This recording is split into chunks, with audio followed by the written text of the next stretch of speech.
Hey, everybody, and welcome to the first annual RSJ Dynasty Fantasy Draft. I am your host, Nat the Truth Jones. With me, as always, the Wolf of Roto Street himself. We're representing the RSJ. We're representing the Fantasy Fullback Dive, paving your way, acting as your lead blocker to fantasy glory. And we got quite a spectacular show tonight. We got 12 so-called experts. I'm in the group. That's why it's so-called. But this league was set up, Wolf and the Duck, I would say, the big brains that have set this thing up. And it's going to be awesome. It's 25 rounds of knockdown, drag them out, fantasy drafting. We're looking to the future. Hopefully this thing will still be going in 5-10 years. And we're going to get going in just a few minutes. Wolf, are you excited for this? Are you prepared for this? I'm never done one, so I'm not prepared in that sense. Like, this is my first time ever auction drafting, but that has me not auction drafting, dynasty drafting rather. And I am so pumped to finally do this. It seems to me one of those things that's just like, once you do it, you'll never go back. You'll always have at least a few dynasty leagues. So I can't wait to do it. I have my rankings all set. I did those, over the last couple weeks, been updating my dynasty ranking. So I'm, somewhat set in that sense. But no, this is my first time. I just cannot wait to get it going. We got a great crew too, and we have a bunch of them. They're going to be jumping in and out throughout the broadcast. Our first time testing that out, so hopefully it goes smooth. Maybe it won't. Of course, the other fun part about drafts too, though, is all your guys' questions, comments as we go. When Duck makes his inevitable horrible pick, make sure you're letting him hear it in the chat. And people who want to join, like if you comment, you want to join the stream too, hell, we'll get fans on the stream. It's pretty easy as we're realizing to get people in the stream here, which I love to see. But we got a great crew. We got a lot of good drafters, a lot of smart minds. We only recruit the best over at the Roto Street Journal. So I'm thrilled to see how this goes. Before we kick off, though, anybody willing to give us a thumbs up, whether you're on YouTube, Facebook, Periscope, wherever you're at, helps us get out to more people, whether you're catching this live or the restream, is so appreciated. So thank you again for being here. Let's get drafted. We got to say one more thing, which is we had to take the logo off to fit everything in. But, of course, we are streaming live on Periscope, YouTube, Facebook, and maybe other stuff too. All that good stuff. Without further ado, Duckling, hit that start button. Let's get this man in here for the 101 pick as he's getting his pick queued up, and we'll comment on how ridiculous is the commissioner of the league got the first overall pick. You'd expect nothing less from a scoundrel like Duck over there, but he's got to make his pick, and then we'll hear his commentary on it momentarily. What can I say? I was interning under Bill Belichick for a while. I learned all about just those seedy little underhanded things. I'm kidding. I've always been a long Belichick defender and all that. I've often thought that he got a raw end of the deal with all that, especially with that Deflategate nonsense. That was a complete and utter fiasco. Simple math proves it. But here I am sitting at the 101, and I'm at a crossroads. There's one obvious pick staring at you in a Superflex dynasty. I mean, obviously the pick right here is got to be Pat Mahomes, but there's McCaffrey sitting there, and you can still get good value on quarterback later.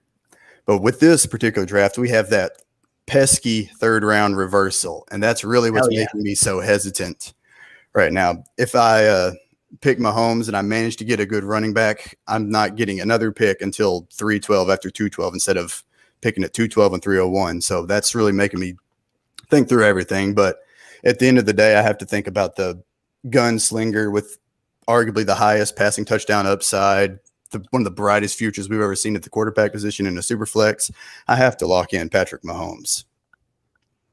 Awesome. Well, Duck is locking in his first pick. I think we've all heard enough of this guy, the corrupt commissioner, giving himself Mahomes here. So we're moving the Duckling for now. And that is a good reminder, though, to remind you guys what we have. Yeah, as Jimmy McGinnis is saying, less yapping, more picking, Duck. And here we go. The picks are starting to come in fast and furious. And we are going to remind you of the scoring settings, as Duck was saying. It is a super flex league, so that means you can start two QBs. And obviously, if you have that option, you want to start two QBs. They're always the highest scoring position. The real argument we always make about you always wait on quarterback supply and demand, that kind of goes out the window when the demand for quarterback gets that much higher when you're starting two of them, 24. So I think Mahomes is a good pick. I hate to give Duck any credit there, especially with that third round reversal, which we're also going to be doing. That's going to be important because there might not be that many good quarterbacks back on that board when it gets to you. And as you see, the quarterbacks are flying fast and furious here. Truth, what are your thoughts on the early quarterbacks flying off the board here? I mean, I didn't really know what to expect. I didn't know if I I mean, to me, Mahomes seems like a great pick to pick first in this thing, but I don't know. You know, we're trained to be like, don't reach for a quarterback. Maybe you take Mahomes like early in the third round or something, the way we usually play. So this is interesting to watch. Gotcha. Well, Tailback Tino just decided to go Kyler Murray over Jared Allen. So his name's Josh Allen. Wolf. That's Josh Allen. Yeah, good stuff. There we go. That's why I need you here. The truth had a few too many before this draft here, as you got to do for every draft. So Tino, you did decide on Murray over Allen. What's the case there? Would you do the same thing in a redraft as well? Is this strictly because of Dynasty? What's your thought process there as these picks continue to roll? We got Murray, then Allen, Lamar, Hebert. So we got a lot of quarterbacks flying off the board. Then Dalvin goes the number 2 running back. Those are our picks so far. What made you go Murray over Josh Allen? Yeah, I mean, it's being Superflex, such a weird setup, right? And I think looking at the format of the league, looking at, 6-point rushing touchdown, 4-point passing touchdown, also being a Jet fan, not wanting to draft Josh Allen, but trying to stay level and not think about that. I think the rushing upside for Kyler is massive. I think durability and longevity, being in a dynasty league, might be a little bit of a concern with his size. But I think short term, next couple of years, I just think the rushing upside is too much to pass up. I can see that. Absolutely. 1 second. I want to comment on that, but it looks like I am up to draft. So 1 second. Dak was the one I was eyeing there too, which absolutely blows. He's the player I wanted. So who the fuck am I going to go with? Do I go? I'm going to go and just get a receiver I know is going to dominate week in and week out. How do I I've never made a pick on here. Hold on. I've done it on the app, but I've never done it on the computer. 1 second. I want Tyreek is who I'm going after, for the record. You seem so old right now. I know. It's like, what do I click from here? You guys can see the stream. Oh man. Isn't there like a little plus thing? There's like the plus, and then all right. That was the all good plus sign. You wouldn't want to hit that one, right? Oh God. Well, Truth, you are now up, so we'll let you focus on your pick here as we comment on that. I get what you're saying though, Tino. That's the one thing that concerns me with Murray is the long-term durability. The longevity of his coach there, Cliff Kingsbury. Is he going to last? Not that Murray can't survive without his coach. I'm sure he's plenty talented to do that. But the air raid is obviously a quarterback-friendly system. I wonder if that Cliff Kingsbury is going to be long there. So we will see. But I get that. I get that for sure. I also think, hoping everyone forgets this in 2 years. But I'm really high on him in redraft this year as well. So I think it's something that you can always pivot in a year or 2 or 3. Like, I think there's always an out. I think he's a sneaky MVP candidate this year, if things go well there, obviously. So I think if that's the case or even close, I'll be able to pivot and gain some more longevity if needed to. I can't believe I'm doing this, but I'm gonna take Joe Burrow. Joe Burrow, wow, Truth. With the first reach, and I saw Duck had a pretty animated reaction there to Joe Burrow going. I actually like Burrow to hit like maybe potentially 5,000 yards this year. Hit the chat, click the plus button, you moron. Yeah, exactly. That was like the most dad moment I've had in a while. Stealing your thunder there, Nat. Wow. Stay in your lane, Wolf. What's your justification for Joey Burrow there? Well, I mean, I'm just looking at who's available. I mean, honestly, Barkley and Kamara are both great. If we're talking dynasty, they both scare me a lot long term. And I don't like Trevor Lawrence. And I think Burrow and Wilson were the next 2 guys available, and Wilson is a lot older. So I went with Burrow. Fair enough. I really do think with those weapons, Jamar Chase, Tyler Boyd there, he could be a monster. Well, you have your next pick here. Truth. Yeah, there you go. So we'll let you focus on that. Oh, you already won it. DK Metcalf. Not a shocker there. I know you've always been a big DK fan. There's nobody in the NFL I'd rather pull for. Yeah, I feel you. I want to go Barkley here, but the knee stuff. My wide receiver could beat the shit out of any of your wide receivers.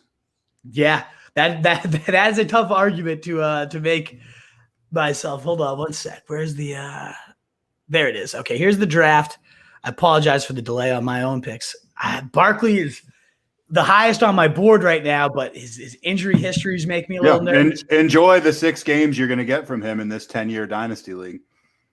Taylor's already gone. Shit. Yeah, you're fucked already. I am too.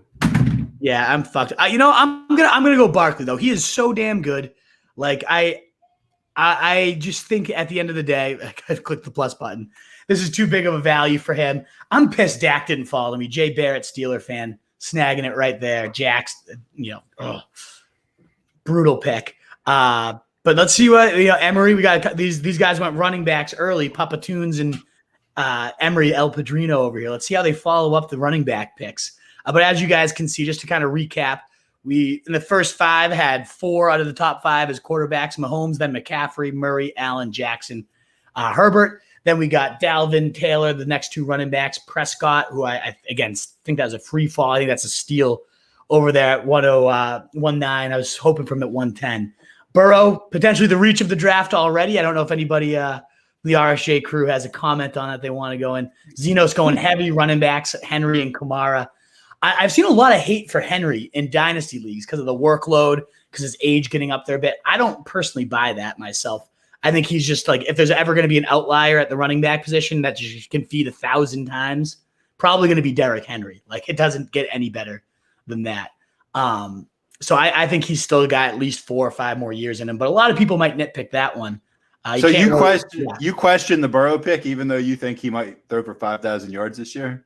I don't know if I question it. You like it better than Trevor fucking Lawrence playing for Jacksonville, who is ranked, like, I think he was the next quarterback in the world. I'm not taking that fucking guy. No, I'm with you. I don't like and there you go. Speaking of Trevor Lawrence, you can have him. To El Padrino. I don't think I'd rather have Burrow. I think Burrow is the real deal. We've seen it.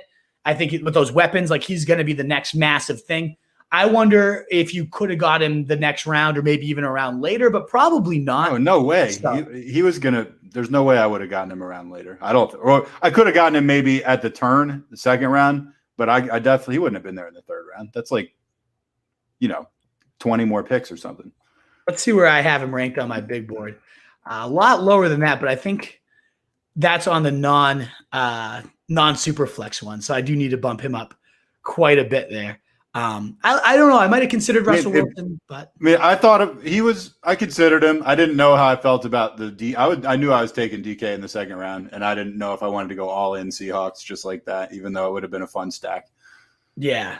Also, you can say Burrow's low, but I mean, if you knew 6 quarterbacks were going to go in the first 8 picks, all of a sudden, super flex league, you need to get a guy, right? Right. Yeah, it's true. And there goes Wilson, who I was considering at my pick before I went Barkley, just hoping that he is the absolute monster. We got some of the classic fans that we need to bring in real quick. Mitch Chavez, of course, here. Mitch, I texted you early today. I don't know if you have a new number. Last time you texted me, you had a new number. So I hope I found you there. But good to see you, Mitch. What's Herbert up, David? Wilson? I love the Herbert Wilson double up there, man. That's awesome. Yeah, that's going to be quite the deadly 1-2 for Kendall. Duck's sitting here being like, I'm being polite regarding Burrow. He's saying that to me right now. It's like, I mean, I could have rigged it and made it so I got Mahomes, and then no one would be giving me shit. Right. It would have been easy, right? I could have done that. Rigging the draft. Oh, my God. You pick 11. There have been 7 quarterbacks that go. You got to figure something out. I'm not going to buy him. Yeah. I don't hate it. I don't hate the Burrow call, but I don't know if I don't know if I would have gone in there with Barkley. I might. It's looking like I'm gonna end up doing here is the no quarterback, like waiting on quarterback, even in a super flex. We can kind of see how that works out. Not probably going to be so hot, but we'll see. I love the double quarterback start there for Kendall.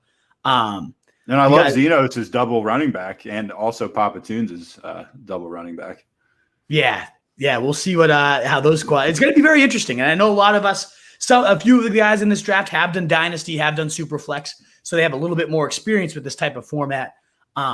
We'll find out. I would recommend it highly to anybody who has not already seen it. If you're looking for less picks and more so overall strategy, Michael Liu over from the Big Dogs Gotta Eat podcast series, he had a great just like overarching Dynasty argument. And we talked a lot about going potentially no quarterback right now with Superflex because you can get Tyreek, you can get Saquon, you can kind of start loading up these skill positions and maybe not be crushed so much. But being at the top of the draft clearly is helping. Do you like teams. Yeah. Do you like Jimbo's Ezekiel Elliott pick there?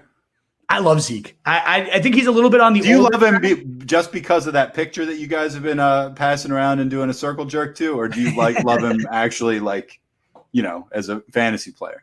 I mean, what's not to like? He's been a top 12 running back every season in points per game. Even last year, before Dak got hurt, he was running back 3. He did kind of fall off a cliff. I think it was less about Zeke, though, more about 2 Pro Bowl linemen getting hurt, more about his offensive, the whole offense going down. So I don't hate that one at all. I do think the only thing that does worry me is I do like Pollard a lot. And I think Zeke's getting close to the end of that big contract he signed. Or at least the team has a potential out coming up. So I could see him being in a completely new spot, and we know the shelf life on running backs isn't great. So yeah, it's hit or miss for me there. I don't hate it. I would have rather had Nick Chubb though, who went right after him, and then CJ. I would have rather had Chubb also. CJ got the guy I was hoping would fall to me in round 3 here with the reversal. We got screwed. We're at the end of this draft. We have to wait like 20 picks. Well, this one helps out because it comes back to us actually in the 3rd round reversal. So that's true. You're going to be picking in a second. Some more legends though. We got Jeremiah, Anthony. Nothing more. Wait, it comes back to us? What are you talking about? Yeah, so it's Zeno's picking right now. So we get the first. Oh, really? Pick. Yeah, we get the first pick of this round. I didn't know that. Okay, exactly. I'm sorry for all the bad things I said about you guys. Yeah, we got a lot of good comments coming in. So let's keep going. That Wolf looking like Civil War vet being introduced to the Victoria trying to make the draft pick. Yeah. Thank you for commentary on my age from Dom over there. Lord have mercy. Saquon just dropping. Yeah. See, Dom, I made that pick just for you. There we go. Hit the plus. Yeah. Everybody commenting. I'm like, hit the plus sign. You're more. And I see that one. Anthony asking 4 or 6 points per passing TD is 4 points. So it does change it up just a little bit. Whereas quarterbacks would have been like 100% necessity if it was a 6 point. But yes, surprised Murray at 3. So Mitch was surprised by that. We got the justification from Tarantino already. There goes Kelsey. Ooh, intriguing. But he's like 33, 34. Dynasty draft. I don't know if Zeno knows that this is a dynasty draft over here. I think I was clear about that earlier. But yes, he's older than Gronk. Coming on in. Here we go. So we got QB double up is wild. So we'll get some other writers on here in a moment. Let's get Truth get his pick in. I'll get my pick in. I'll keep addressing these the comments we've got here. But keep those questions coming for sure. All right, we got Clydesdale, my man, CEH. I don't trust the other guys that are above him. I think I know who it doesn't look like he got picked. I've got a guy that I had in mind here that I think could be the next Todd. Well, Todd Gurley's not like someone you want to be compared to. I think he's going to be used like Todd Gurley and hopefully last quite a bit longer. I'm telling you, this guy's going to be the next. He's going to be the next Icky Woods. Yeah, right. Oh man, what to do now then? That threw off my plan for sure. Adams is there. He is so damn good. Diggs, though, I think has a little bit more of a shelf life because he got Allen. Yeah, you really want to mess with the Packers? Really? I know. I wish I knew. It seems like Rodgers is going to be back, but for how long? Maybe.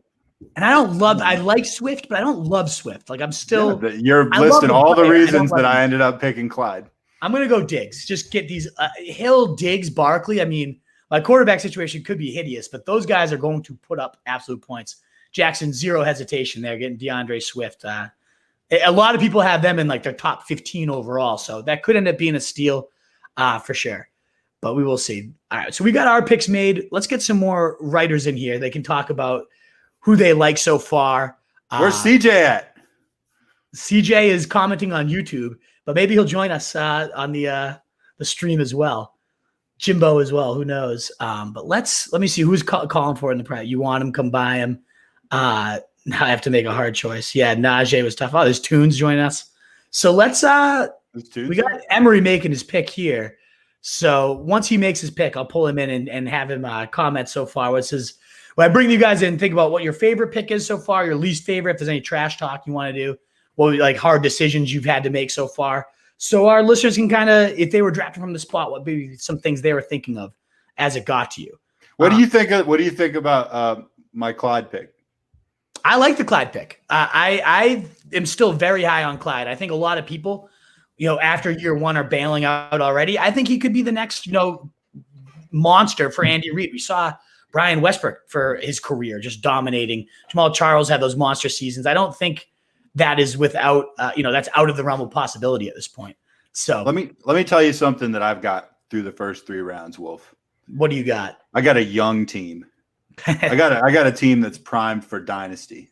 That's the key is Michael was saying I won't draft anyone that's over the age of like 28. Otherwise you lose the fluidity of your assets. Kyle Pitts going. Tunes picking Pitts. Speaking of youngsters. Yeah, right.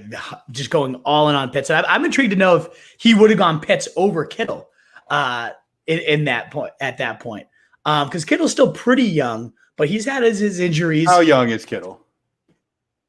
It tells you the age right in here somewhere. I don't know off the top of my head his age. Does it say? I thought it always said in here, but I guess not. I'll pull it up in my rankings real quick. I have all the ages in my rankings. So let me just fantasy pull that up. On there, right? 27. Yeah, we got 2 guys coming back with 27 quick. Props to Emery Tunes. Duck says 31. So we've got a little bit of disagreement. I'm not gonna lie. I'm loving Kendall's team, especially for year one. Like if Rodgers is back and he's got Adams, those 2 QBs, like who knows what the running backs will look like, but does it even matter with those, 2 QBs just racking up points each and every week? Especially if Wilson just finally, we've been saying it for years, like let Wilson cook. If they let him actually cook because they got the new Rams pass game coordinator as their play caller, and this could be the guy that finally unlocks him. So I like Kendall's part. By the time he gets around to starting to take running backs, he's going to be able to easily land a Duke Johnson and Naheem Hines, somebody like that. You can really build a team around. Yeah, those satellite backs just for him. Perfect. I want somebody to pick Duke Johnson, like right now. Somebody pick Duke. Yes, just because of the truth told you. Get your ruin your whole draft for the sake of truth satisfaction. It's good TV.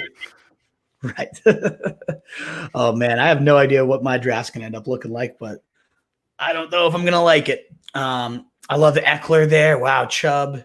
See, I wish I had one of those top 5 picks. I could have just got one of those locked in studs and then just kind of picked whoever fell to me from there. Because you should have arranged the draft. You should have arranged the draft the way that some people did. Right, exactly. Rigged duckling over there. Oh, killing me. But as you guys can see, just to kind of recap what the action is so far over there. CJ going RB. Man, the stable. And you know what? We start 2 running backs, 2 receivers, and then 3 flexes. It's not like it's a horrible strategy there because you can potentially start up to 5 running backs. We'll see what the quarterback core looks like. I think you got a great value over there in Harris, though. It looks like Duck is also pissed about the Dobbins pick. Dobbins kind of is a teardrop, in my opinion, at this point, too. But yeah, as you guys can see, round 2 went Kamara, Metcalf, Barkley, Justin Jefferson, Trevor Lawrence, who maybe Emery's really high on him. We're going to get him on a sec to hear his thoughts. I personally don't love the landing spot with the Jags. I think Urban Meyer could crash things sooner than they take off. Then Akers went, which I didn't see, and I was hoping was there in round 3. He was not. Wilson, Gibson, Elliott, Chubb, Harris, and A.J. Brown. Tough to argue that one of the best young receivers in the game. But now we are through 3 rounds. I'm not going to narrate all of them. You guys can see the picks as we go. But it went, Aldere, just because in case you listen to the podcast here, Kelsey led off round 3. Even though he's older, he's still probably got at least 3-4 dominant years with Mahomes at the helm. Edwards-Helaire, Diggs, Swift, Kittle, Pitts, Pitts, the rookie phenom. Tunes is buying all in that. Then Adams, which could end up being a huge steal. That could be a great pick. If Rodgers ends up playing the next 4 or 5 years in Green Bay, it's going to be amazing. Even if not, we've seen him get it done with who was that shit quarterback they had? Was it Hundley? Was it Hundley who started that year? There was every time I think of shit Green Bay quarterbacks, I think of that guy Flynn, but I realized that was like 8 years ago. Yeah. Man, Ducks got quite a receiving stable here, though, of young, exciting guys, and Brown, Lamb, Chase. I mean, no one would be surprised if those 3 guys are in the top 10 as early as next year of redraft, never mind dynasty drafts. I love all 3 of those guys. The way Duck is setting his team up right now, I'd say he's a pretty good candidate for having Duke Johnson. Yeah, right? That should be – he should be forced to after rigging this draft and just handing himself such a lovely-looking team. It's not going to be any running backs. He's going to be forced to take Duke. Right. All right. Let's see. Let's get some other blood. Let's get some fresh RSJ blood in here. I'm sure the listeners are sick of my voice. We'll keep getting your guys' comments as it goes, but it looks like there's a lot of tailback Tino picking DeAndre Hopkins. 4th. Okay. 3rd pick. Yeah, that's another stud. McLaurin, Jimbo, efficient pick there. McLaurin. Yeah, just flying through. Chubb Najee was a tough decision for Tino, as he's saying there in the comments here. Good, we got a good banter going. Let's get Emery on before his pick. See what he thinks of his draft so far. I got to get Mitch Chavez is covering his face up over here. 1 second. Hold on. Come on, guys. What's up, Emery? Welcome to the stream. How you guys doing? Good, man. Good. So Trevor Lawrence, the truth was shitting on your pick as it was made. I wasn't shitting on his pick. Both picks, Lawrence and Kittle. You guys were talking shit about Kittle too.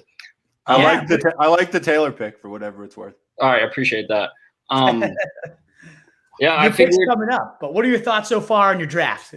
I'm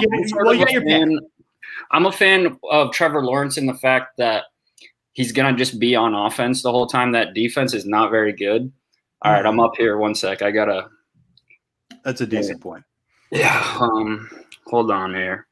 I'm thinking Fields. I don't have a wide receiver yet, but we'll see. Is that where you're looking now? I'm pissed Fields went. He was going to be my guy there. Fucking asshole Tunes.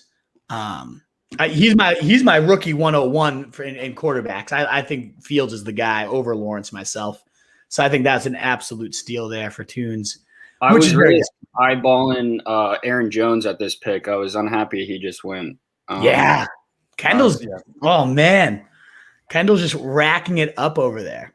I don't like Josh Jacobs. He's up there now. We'll see. Yeah. It's a tough one. Michael Thomas is not a bad pick, but who's going to play quarterback?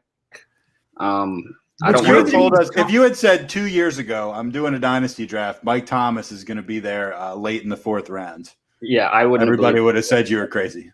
Entering last year, he was the number 1 receiver in dynasty leagues. I feel like he's a screaming bargain. I hate to help you out here, but if you need a receiver, that's almost a no-brainer in my opinion.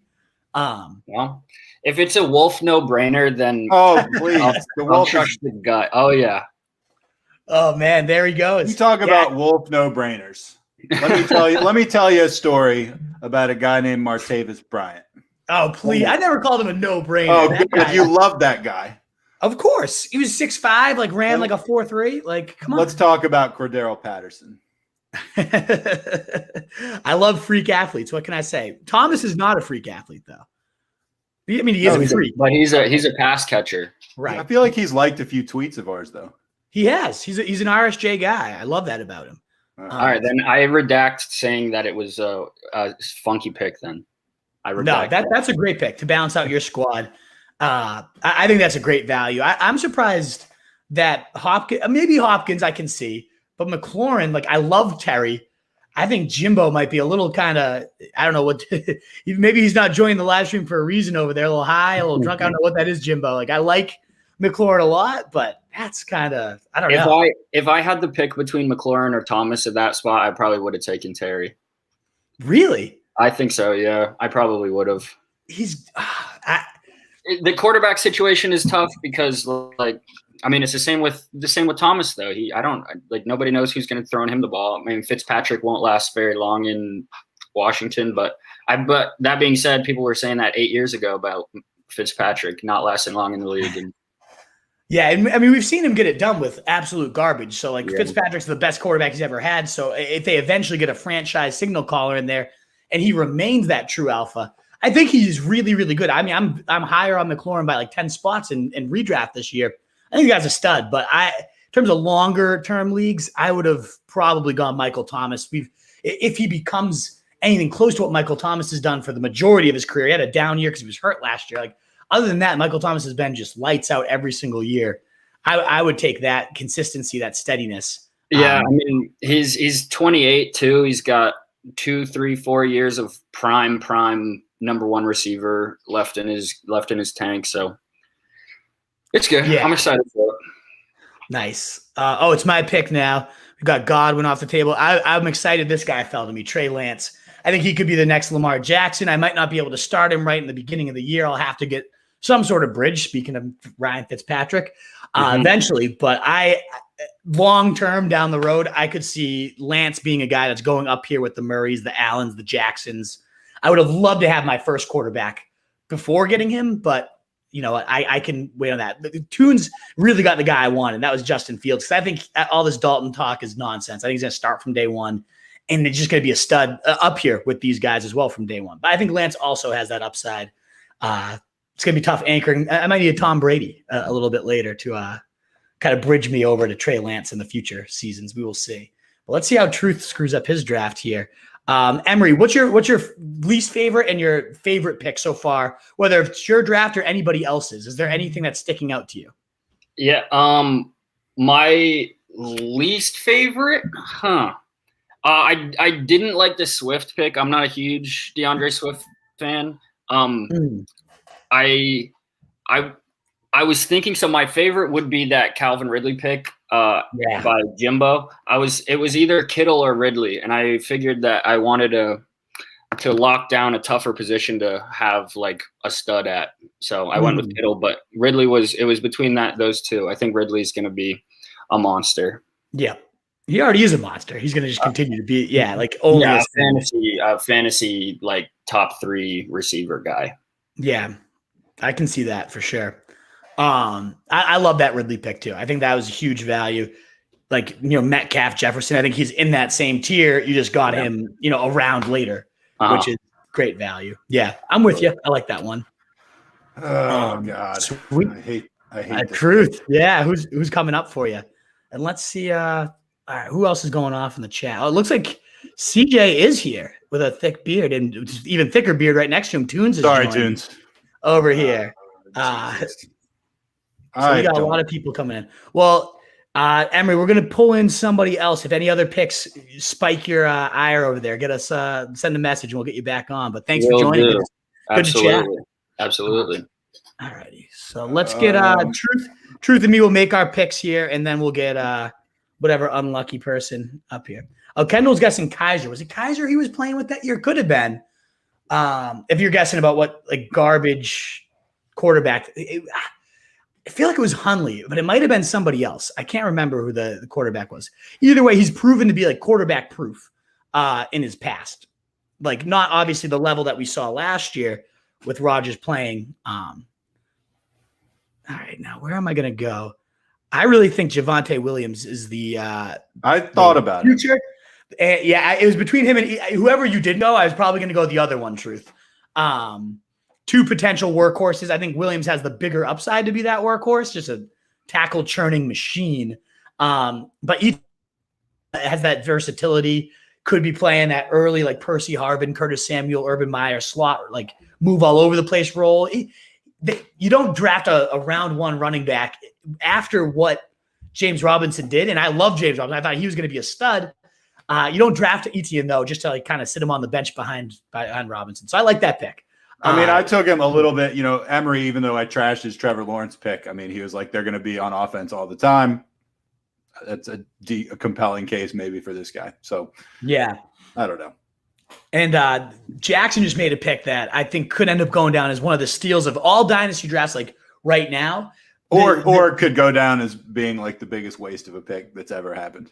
Yeah, right. Because maybe we never see Watson again. We don't know how this case is going to unfold and what type of skeletons are going to get.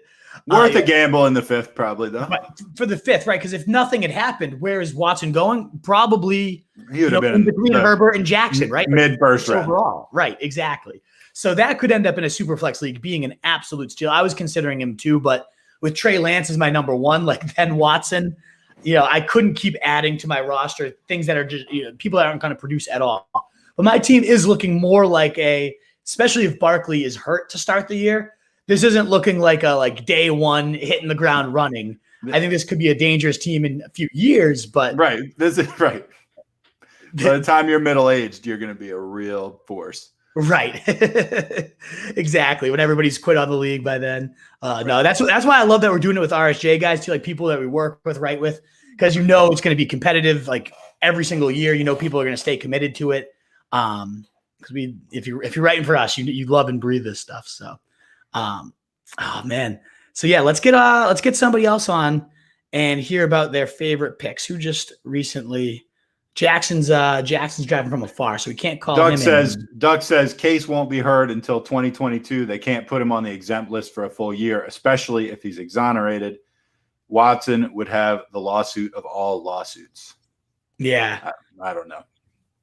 Duck going off over there. Tunes, hey Wolf, I love you. Tunes is just buttering me up over there before he makes his pick. But we'll bring him in. And he told me he hated me.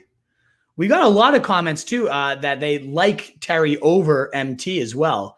So I guess a lot of people, I liked MT, but a lot of people they're disagreeing. So hey, fair enough. Mitch said move to the Apple now as well, and all new Apple PC. So yeah, Mitch, you got my number. You better hit me up. No need to put it in the comments there. You got my number. Just hit me up. CJ Anderson coming back, about to go full beast mode. Said no one ever.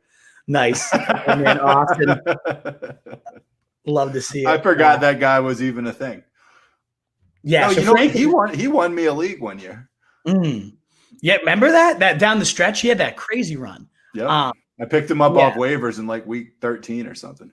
That was ridiculous. Frank Figueroa. Sorry for butchering your name, Frank. Figueroa is how that name is traditionally pronounced. Yes. Zeke's bouncing back this year. I think he really is. That's why I said I know you were questioning, Jimbo's pick over there. Jimbo, Chris Carson pick, huh? Yeah, an ugly.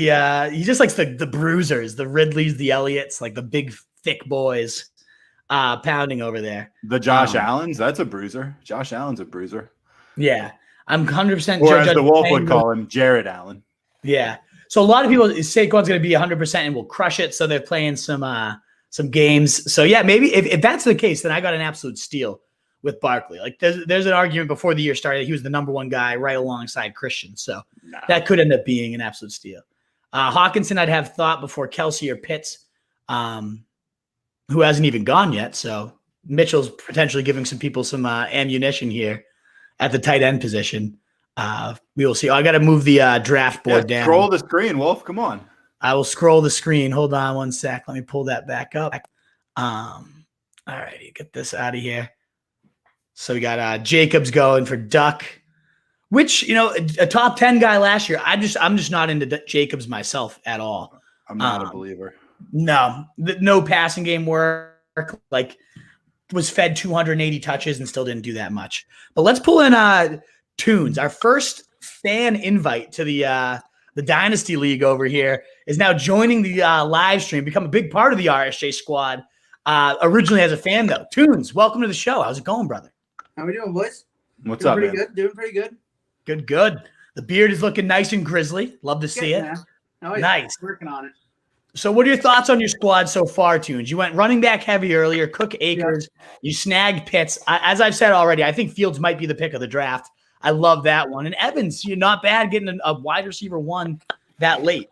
What are your thoughts on your picks and drafts so far? I tried to keep it young, first of all, and then I kind of saw Pitts not as my tight end, but as my wide receiver 1. So almost like I have two wide receiver 1s already in my eyes.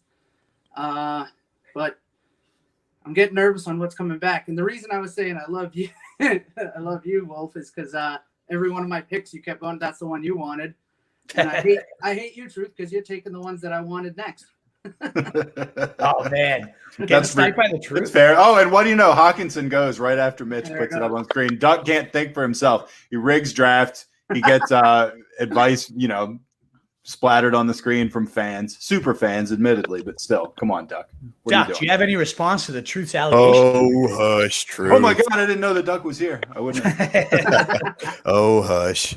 I was looking at Hawk. I was trying to decide between him and reaching maybe for Tannehill or going Rodgers, and I inevitably took the likely positional advantage of Hawkinson.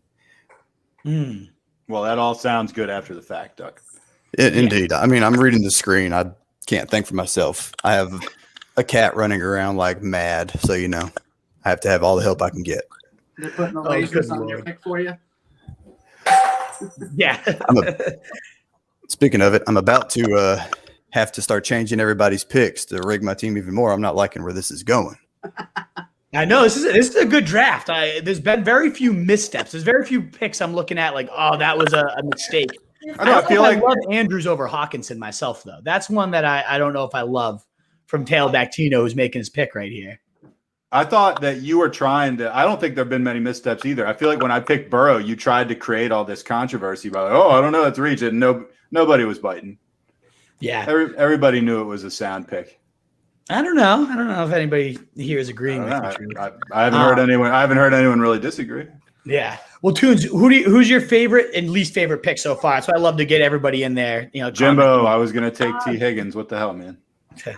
I'd have to say one of my favorite picks is Zeno's going back to back with Henry and Kamara. Just stallions. You have no problem there. I think my least favorite pick goes back to Zenos though at Montgomery.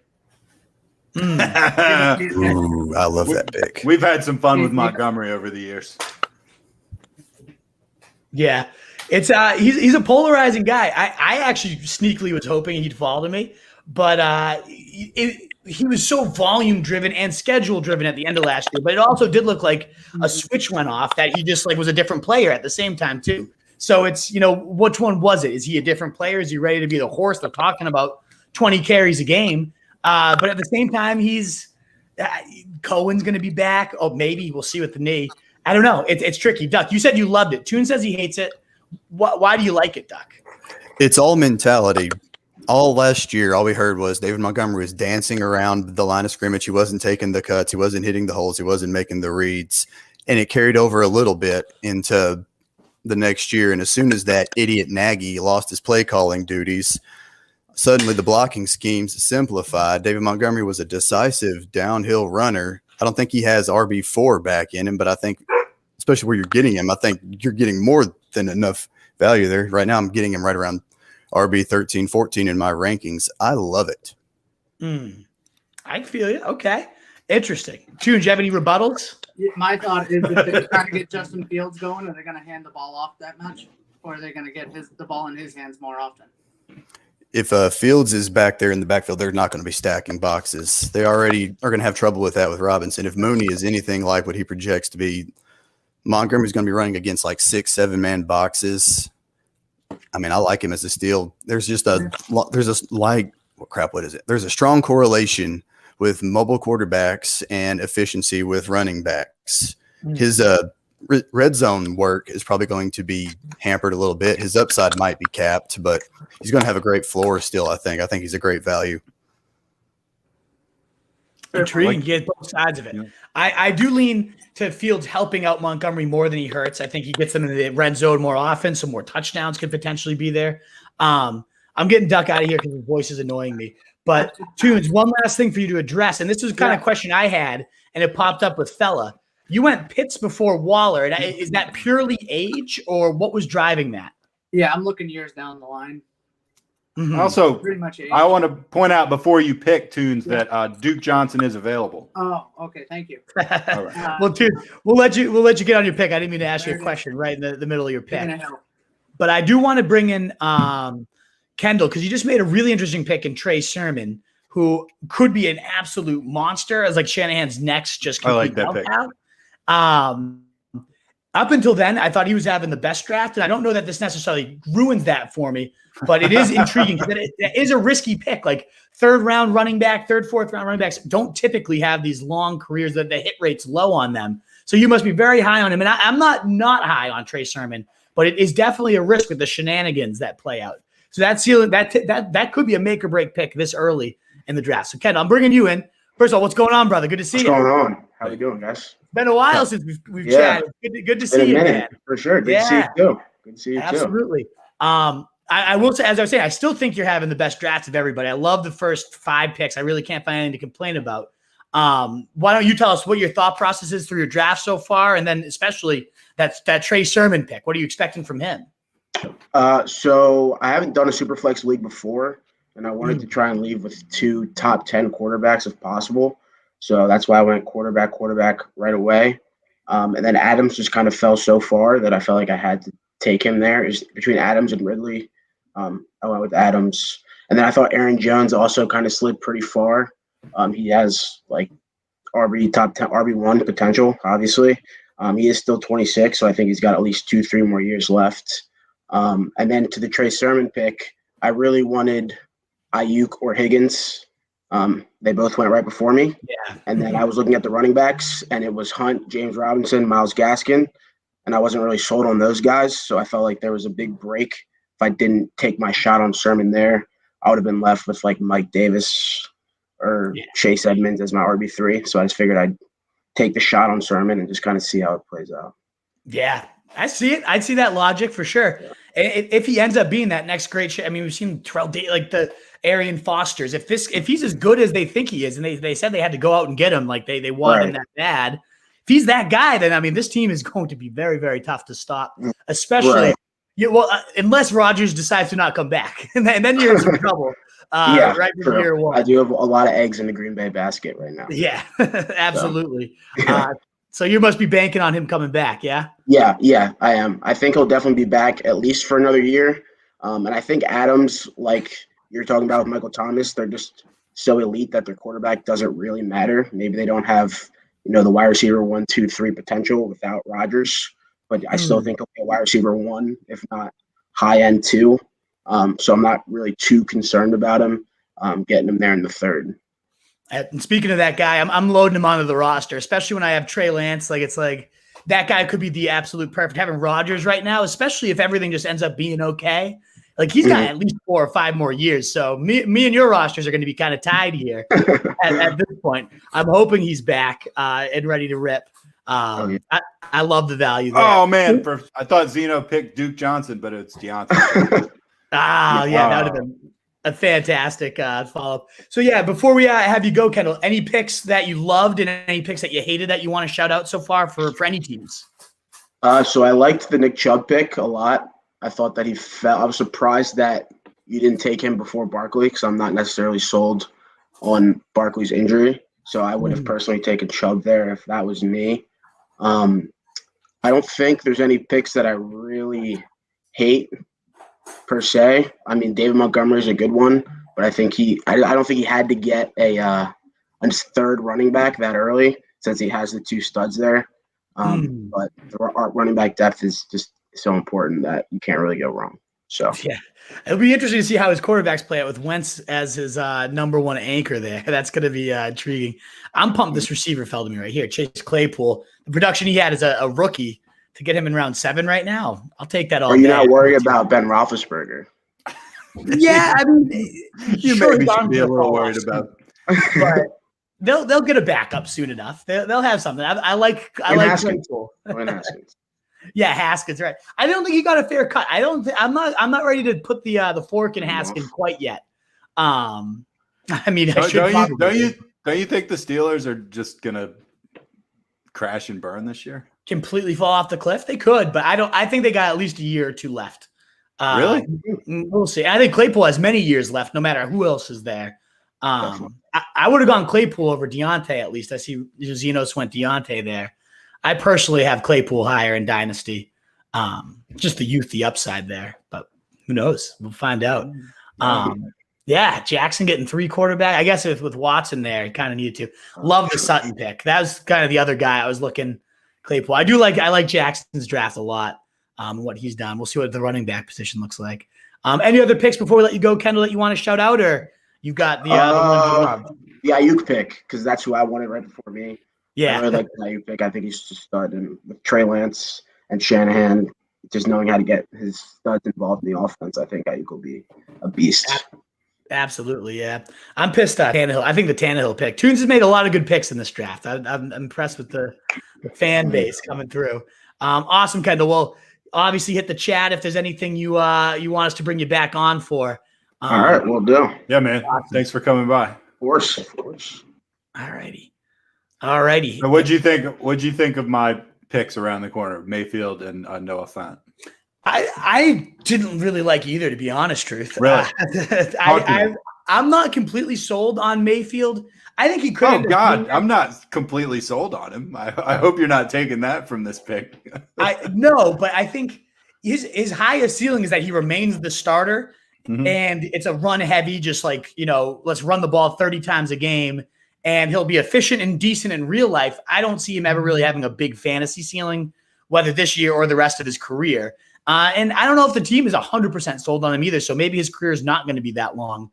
I think you needed to get a quarterback. I don't know if I would have made him the guy. I mean, I'm not sold on Tua, and that was the guy that was around the same time. So I don't know. I didn't love the Mayfield pick. I wanted a quarterback.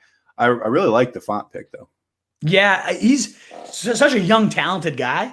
But until they have a quarterback, is it ever going to come out? So we'll find out, I'm sure. I don't know. You loved Cortland Sutton. You picked their RB. So I would have rather you gone Sutton there, because we've seen him actually produce at the NFL level. We've seen Noah Fant splash and have some big games and look like the part, but then he has games where he just completely disappears. And we've seen Sutton get through the horrible quarterback play and have 1,000-yard seasons and look like a true alpha. Coming off an injury is a little bit risky, but I think he's the guy we've seen do it. So I would have preferred you going him and having like a potential alpha one as your third, rather than Noah Fant. But that's me. I don't know. We're gonna have to agree to disagree on that, Mister. I love Aaron Rodgers so much that I took him over a lot of other people. I gained some good respect for Rodgers after the way he played this year, with them drafting a quarterback and him coming out with an MVP season right after. Like I'm into it. So I'm hoping he plays this year, because that's going to be a horrible pick if not. But we'll find out. All right, Chase. I want to have him come on and explain his kind of draft. He's got that Jalen Hurts, Devonta Smith stack, so we'll let him make his pick before. What do you think about Tunes taking Julio? It's a little early for me, given how old he is, but he has Tannehill, so you can stack it up and kind of hope for a couple seasons and then maybe get some really good rookies in the upcoming years where we have the rookie drafts. I'm guessing that's kind of his logic, is like a big bridge player to stack up his guy. He's nodding over there. So it seems like that is his thought process there. This one by Chase is really interesting too, with the Kareem Hunt pick. And I was really strongly considering him too, because Chubb is a free agent. I think they'd be psychotic and they probably won't let Chubb get away. But if they ever did, I mean, we'd be talking about Kareem Hunt in the first 2, at worst 3 rounds as a monster. I think Kareem Hunt is easily the best running back 2 on a roster, and potentially like a top 10 guy on his own right when he is the starter. So I think that pick could be huge upside. Plus, it's like, handcuffed with benefits. He's decent on his own. Really interesting draft so far from Dane. Let's get Dane on in here. Chase market gains. Jimmy taking the 3rd Pittsburgh receiver in like the last 10 picks. Yeah, and the Pittsburgh ship may completely collapse, but we'll find out. But Dane, thanks so much for joining us tonight. How's it going, brother? Pretty good. First Dynasty draft. I'd like to point out the beautiful backdrop I have going on. Peyton Hillis, is that right over there? That's Peyton Hillis, yeah. Is the 80 Gary Barnage? Who's 80? No, that's Higgins, man. Come on. Oh, Higgins, okay. Richard, not only should you know that, but it says Higgins on the jersey. Oh yeah, Richard. That was how I figured it out. That was the dead giveaway. Rashard, I can't see it that clearly on my computer because I'm going back and forth all the drafts. But Rashard Higgins, interesting. Is there like a just any? You're probably one of the top like only 5 people own a Rashard Higgins jersey in the United States. Why do you have a Higgins jersey? Because he's been in Cleveland since 2016, and he wants to be here. And I just think it's a cool story. I respect that. Yeah, the Cleveland guy through and through. Well, I am very intrigued by your draft so far. I think the Mixon value, especially, was really intriguing. If he does hit that ceiling, big, could make or break the team. But Ayuk, as Kendall was saying, I thought was a brilliant pick. I was really, really hoping to get him where I took Rodgers. I was hoping that'd be Ayuk there as well. I think a lot of people feel similarly about him and Higgins. Those two in particular. I think a lot of us were hoping would fall to us. What do you think of your team so far? What's your kind of thought process on the draft? Well, I think Papa Tunes is winning this draft so far for sure. Papa Tunes, yeah, I love his team. I've been saying the same thing. Probably whoever gets Tannehill is winning the draft because you knew he was going to go 5th or 6th round. And he's got some years ahead of him too. I mean, I think he's got at least 7 or 8. I think he's really risen to the case there. I love the Tannehill pick. If it wasn't Ayuk or Higgins, I was hoping Tannehill would follow me. Those are the 3 I had queued up, and neither one made it. So unfortunate, but yeah, I like his draft a lot too. So you think Tannehill's the pick of the draft? Is that what you're saying? I don't know. We got to wait and see about Deshaun Watson first. Right. Of course, it's going to be a long time, maybe, but yeah, I mean, good. He's definitely up there. I just like Jalen Hurts' ceiling too much to pass on him in the 4th round, and I'm glad I got to stack him with Devontae. I know he's got the size concerns, but he's got the most important trait that a wide receiver can have. He's such an elite route runner and so good at getting quick separation and getting away from cornerbacks that I like the ceiling of those 2 guys right now. Yeah, that stack could end up, if it ends up being Hurts as their franchise quarterback. He was, I think, 4th in total QB points once he became a starter. You might be getting that for years and years to come in round 4 with his number 1 weapon stacked up there. That's a good, I think, a nice dice roll there. Huge ceiling. The price is a little risky because there were some more sure guys like Higgins and Ayuk who've done it. I'm not really worried about it's sense to go on there. Nice. Well, you got your pick here, so I'll let you make that one. And then if there's any other picks you wanted to shout out as either horrible or your favorites, then let us know. All right, let me take a look here. Yeah, take a peek. So far we see Brady. We get a couple old quarterbacks while he's making this pick. We got Brady and Ryan, so some bridge super flexes it's looking like there. And it makes sense given the rosters they have around him. I really like the Woods pick by Tino. I know he's a little older, but I still think he's got a lot of good years left in him. I really like the Stafford value. I meant to shout out for CJ. We got to get CJ on here. I see him down there. CJ's in the house? CJ's in the house. You're not even going to recognize him, Nat. It's been so long since you've probably seen him. But does he have like an afro? I wish. Yeah. The hair went the other way, but he's got some of it, quite a bit of it on the face now. So it's looking great. Nice. But guys, in the comments too, anybody tuning in, feel free. We've got some great commentary, so I want to keep pulling those up so the fans can see us. Got to go back to class now from Dom. What are you studying, brother? If you make it back, or you catch the replay, you got my DMs on Twitter. Hit me up. I didn't even know you're still in school, but let me know what you're going for. Let me know if that beer. Our man Dom over here has a great beer podcast as well that everyone should listen to. Get them horses, CJ. So. We got support from a longtime truther, Anthony Fellow, big RSJ guy. He's got CJ, loves the stable, the McCaffrey, Harris, Dobbins, and it's tough to disagree. Those 3 could just be monsters for the next 5 to 10 years. And I like them all. I really like Dobbins as a player. My question would be the usage. Does he ever take over as the true horse? But tough to argue there. Round 3. We got CEH going to be used. So Frank answering for you, Truth over here. CEH going to be used a lot. Coach Reed is known just to play with just one back. Yep. Absolutely. And I agree. Yeah, I love the pick. I think that might be your best pick, to be honest. I really liked your draft. I see what you did there. Like, that was a little backhanded. Oh, completely. I think the Mayfield fan picks were the only 2 I really didn't like so far. I was filling in some necessary holes in the team, and now I'm going to get back to business here. I feel pretty good about this. I feel like this is a young team. We're hungry. We're ready to win now, though. Not like you got. Aaron Rodgers isn't even going to play this year. We'll find out about that. He's wants to be the host of Jeopardy. We got the Godwin pick getting shouted out here. Yeah, the host of he was a horrible host of Jeopardy. That's what he wants to do, though. Yeah, imagine if he just retired and wants to do that the rest of his life. If they life. offered him that job, he would probably retire. Probably, yeah. But I don't think they're going to give it to him, though. The Jeopardy risk is real. Yeah, it's real. Godwin, solid. Just to get it, Wolf get him. Hawkinson, Truth get him. Wolf get him. So they were.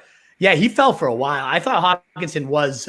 He did fall pretty hard, and I think he's going to be a monster. Forrester says, "Bring me in, Wolf." So we got the fans clamoring. I'll figure out how way to get the link on a banner there to scroll at the bottom, so you can join. Forrester, that'd be fun to get a fan on for sure. Let me just put that in the banner. But yeah, Truth, any other? So Chase, well, let me get Austin off your face here. Any other picks that you wanted to shout out, either that you loved or that you hated? Here we go. I was going to take Robinson. Nothing sticking out too much. Yeah. I know that, like, this is my first Dynasty draft too, so I'd be real skittish about starting out 0 QB, and I wasn't really in a draft position to do that. I'm not going to pass on, I wouldn't have passed on Herbert or Dak either. Probably took them first. So that's kind of what I'm interested in seeing, is these guys who didn't wait till a little later to take their QBs. Mm-hmm. CJ has a little more trust in his couple guys than I do right there, Stafford and Tua. But Tua will probably be all right. But, And then, you got Lance and Rodgers. That could be the steal of the draft too, is Rodgers. I mean, who knows? Everybody's lasting until their 40s now at quarterback. So if he decides to keep it going. I hope so. Yeah, I sure hope so. Yeah. And it gives me a good bridge. Oh, it's my pick. Speaking of that. Your pick. All right, Chase. Well, shout us out in the chat if you want to jump back on here. It's good chatting with you, man. Thanks for coming in. No problem. Oh, I cut him off as you say. Thank you for having me. We were happy to have you. My fault to eliminate you there. I'm just trying to find my pick. All righty. So we got Bateman, Robinson, Edmonds.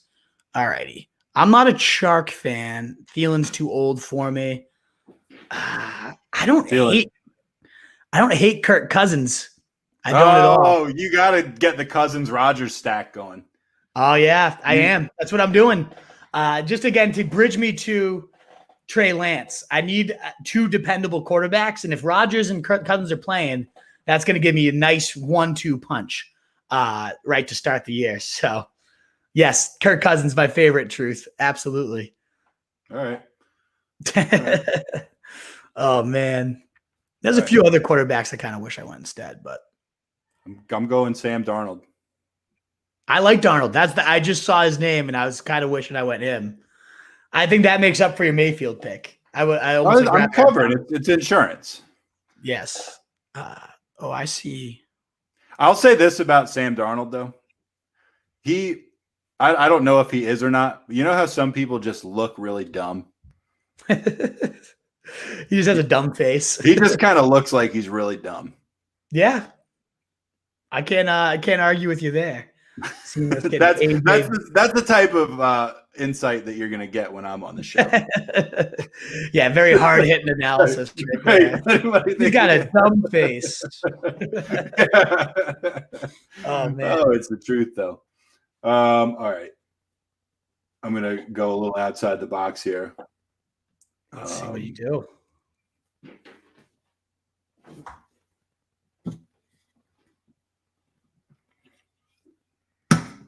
There you go. I'm picking up. All righty. A couple of the guys I like are still here. I wanted him. Fuck. I went back. I had Damian here. I like that pick?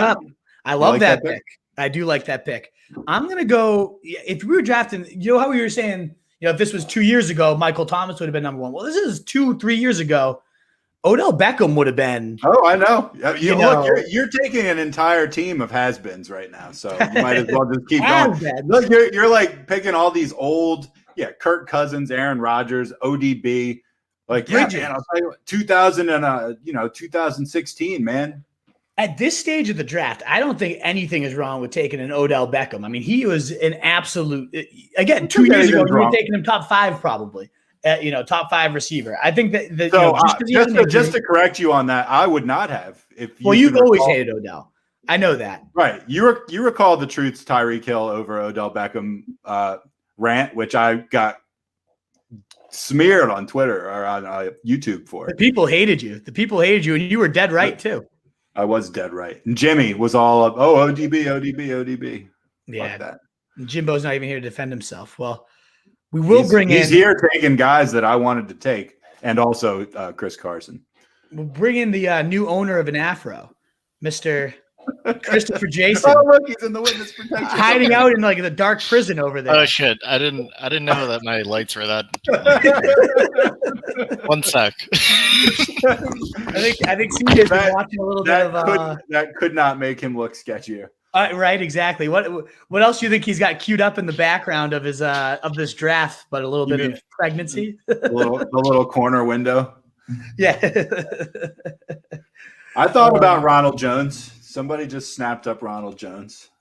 I know CJ would have taken that. I think the only case that could be made for Ronald Jones is you think he's going somewhere else and he might get a shot because he's looked pretty good. But for as long as he's going to be with the Bucs, he's going to be useless. Like I want nothing to do with him. So yeah, your lights are not getting better, by the way, CJ. Literally, the lighting has not changed. The only thing that changed is that you got up for a minute, came back, and nothing changed. I have the window open, thinking to be a little sun at 8:30, but we haven't had the sun in Massachusetts, from what I've heard. At least I haven't been here for.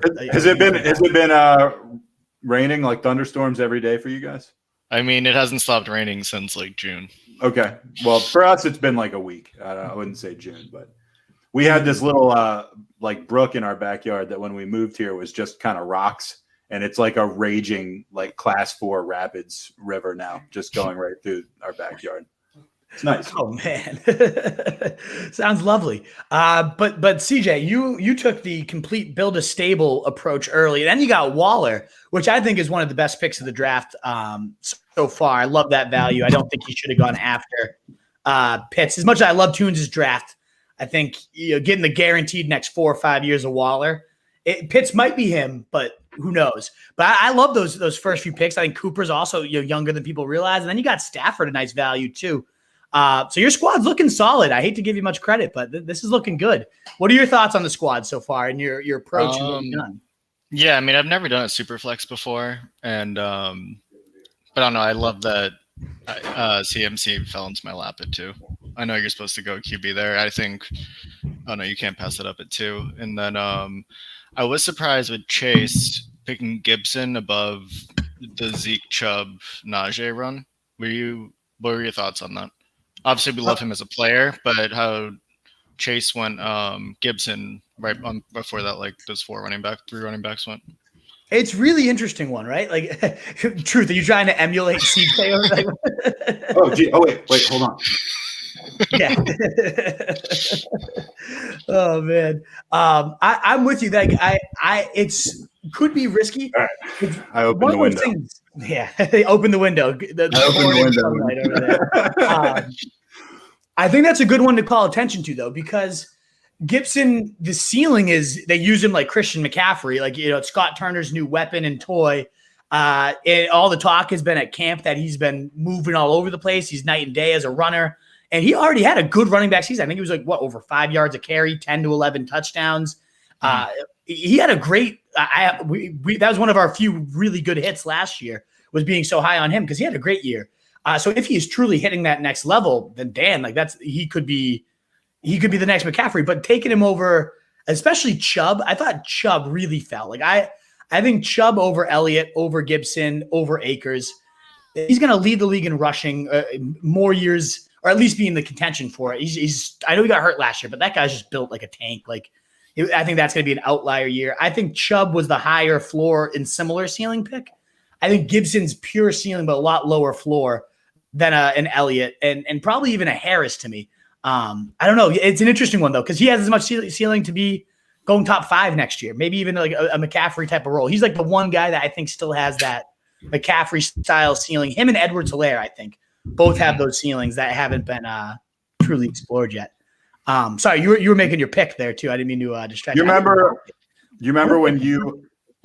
when I was all locked in to pick Chubb a couple years ago, and you were like, "No, pick James Conner," and I like freaking listened to you like an idiot. That's the worst thing I've ever done in a draft.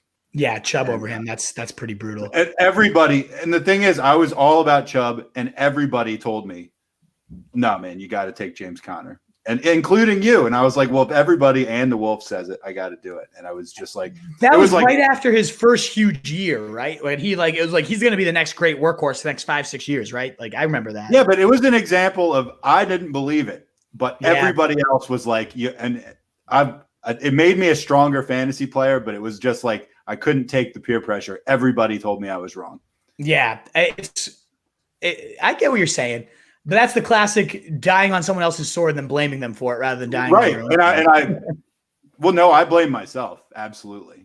I mean, yeah, good. Okay. I should have known better. I mean, but it was just a lot of peer pressure, and eventually I was just like, and after half a game, I was like, I don't even like pulling for this guy, Connor. Like, you didn't even want him to do well, right? No, but you love pulling for Chubb.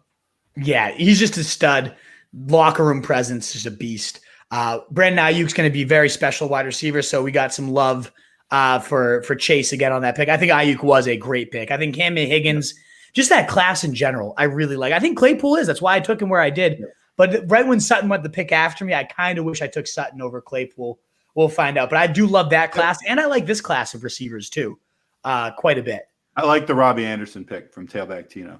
Love the pick from Tino, like especially to balance out Elijah Moore, who I think is going to be really good, probably right from the start, but at least down the road, he's 100% going to be good. So I'm with you there. I love the staying with Chase. I do love the Kareem Hunt pick. I really want him to fall to me. I can't believe he's only 25 years old. Like I feel like he's been in the league for so long, and he's the Kareem Hunt pick. Yeah, he's only on a 2-year deal. I mean, he could be a lead back in 2 years for someone else. Like I feel like he's just super young, and I thought he was much older than that. Yeah, I like the pick a lot too. I was shouting them out with Chase earlier. This is probably my favorite comment. If we're giving out prizes for the best comment of the draft, Mitch Chavez, shiny bald head can't even be seen. It's so dark. Even with all that, let me try one more time. Even with all that sun coming in the window. I know. Look at it. It got darker somehow over at his place. I know. And he let in the sun, and it just there's a solar eclipse going on. Absolutely.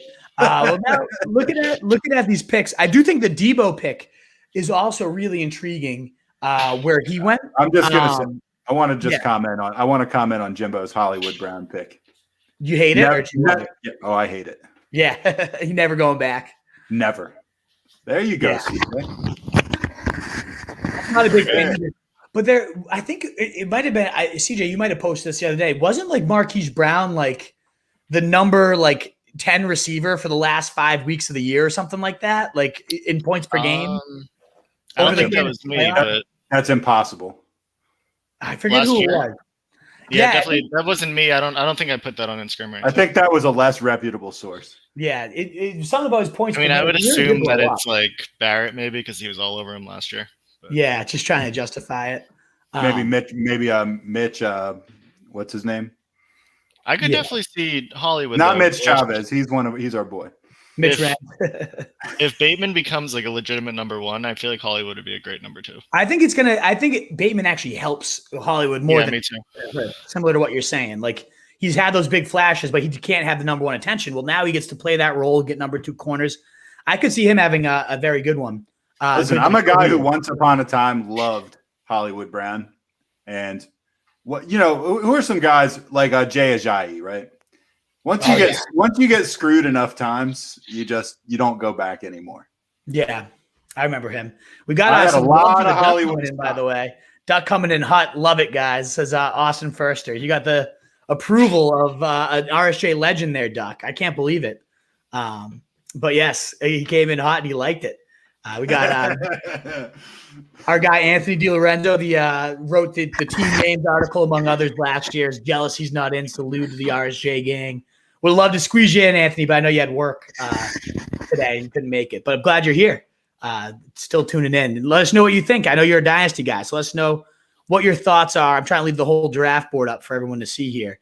So, guys, yeah, fans comment in. Like, it's tough to live stream a draft other than being like, what picks do you love, what picks do you hate? Because you're not going to say every single pick and analyze everybody at the speed of the draft. So it's more so like picks you love, picks you hate. And CJ, so you've already said the pick you questioned the most was Gibson over those guys. Yeah, that one definitely. I wouldn't say I questioned it. It just surprised me that I was just surprised Najee fell to me, honestly. Yeah, I am too.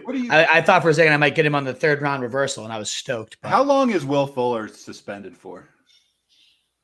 Maybe 2 more games. I think it's 2 games to start the year. Yeah, 2 games to start the year. Maybe even just 1. He was doing a lot of steroids.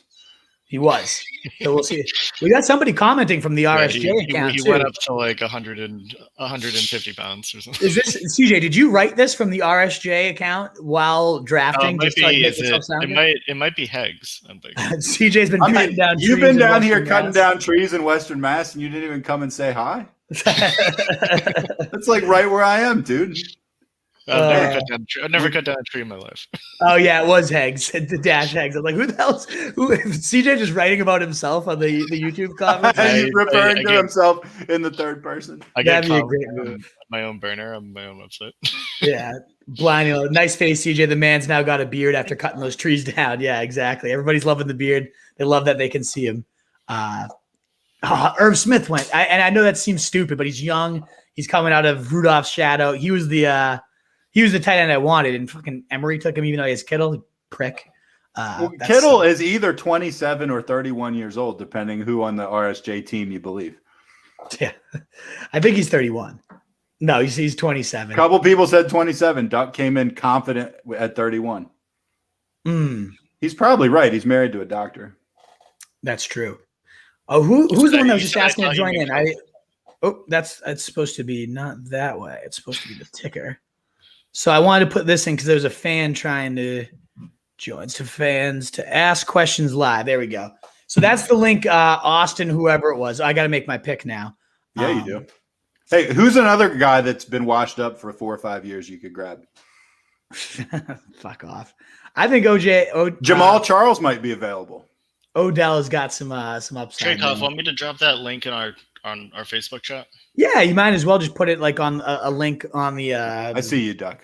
Comments and whatnot in the YouTube chat and the Facebook. That'd be great. Well, I'll remove you, CJ, because it looks like somebody's trying to join. Yeah. Oh man, CJ, is there any other picks while I'm making mine that you want to keep that window open though?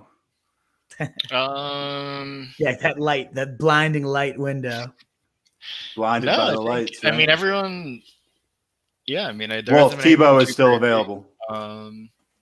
Yeah, I love the Harris pick. I really want him to fall to me. That was wishful thinking. Which Harris? Damian Harris. Damian, yeah. I love that pick too. Man, I do not like. Thanks, fellas. I do not like any of these running backs. This is pretty gross. Oh God, it got ugly fast, huh? Well, good thing I can start 5 receivers because I'm going to probably have to start looking at. Well, you don't like Leonard Fournette? I do like Mike Gesicki though. I think I need a tight end. Yeah, he's a good running back. He's still young enough. He had a great rapport with Tua. I think he'll do some damage there. So I like Mike Gesicki there. The rest of the tight ends are just trash from there. All righty. We'll take CJ off there. I'm trying to think if anybody – are you able to see the private chat? Truth, if people like calling to get brought in and stuff? If I flip the comments, I can. Okay. Mitch says the only way he stayed healthy, Truth, is because of the roids. Yeah, we'll see if that matters this year. I hope Art Smith.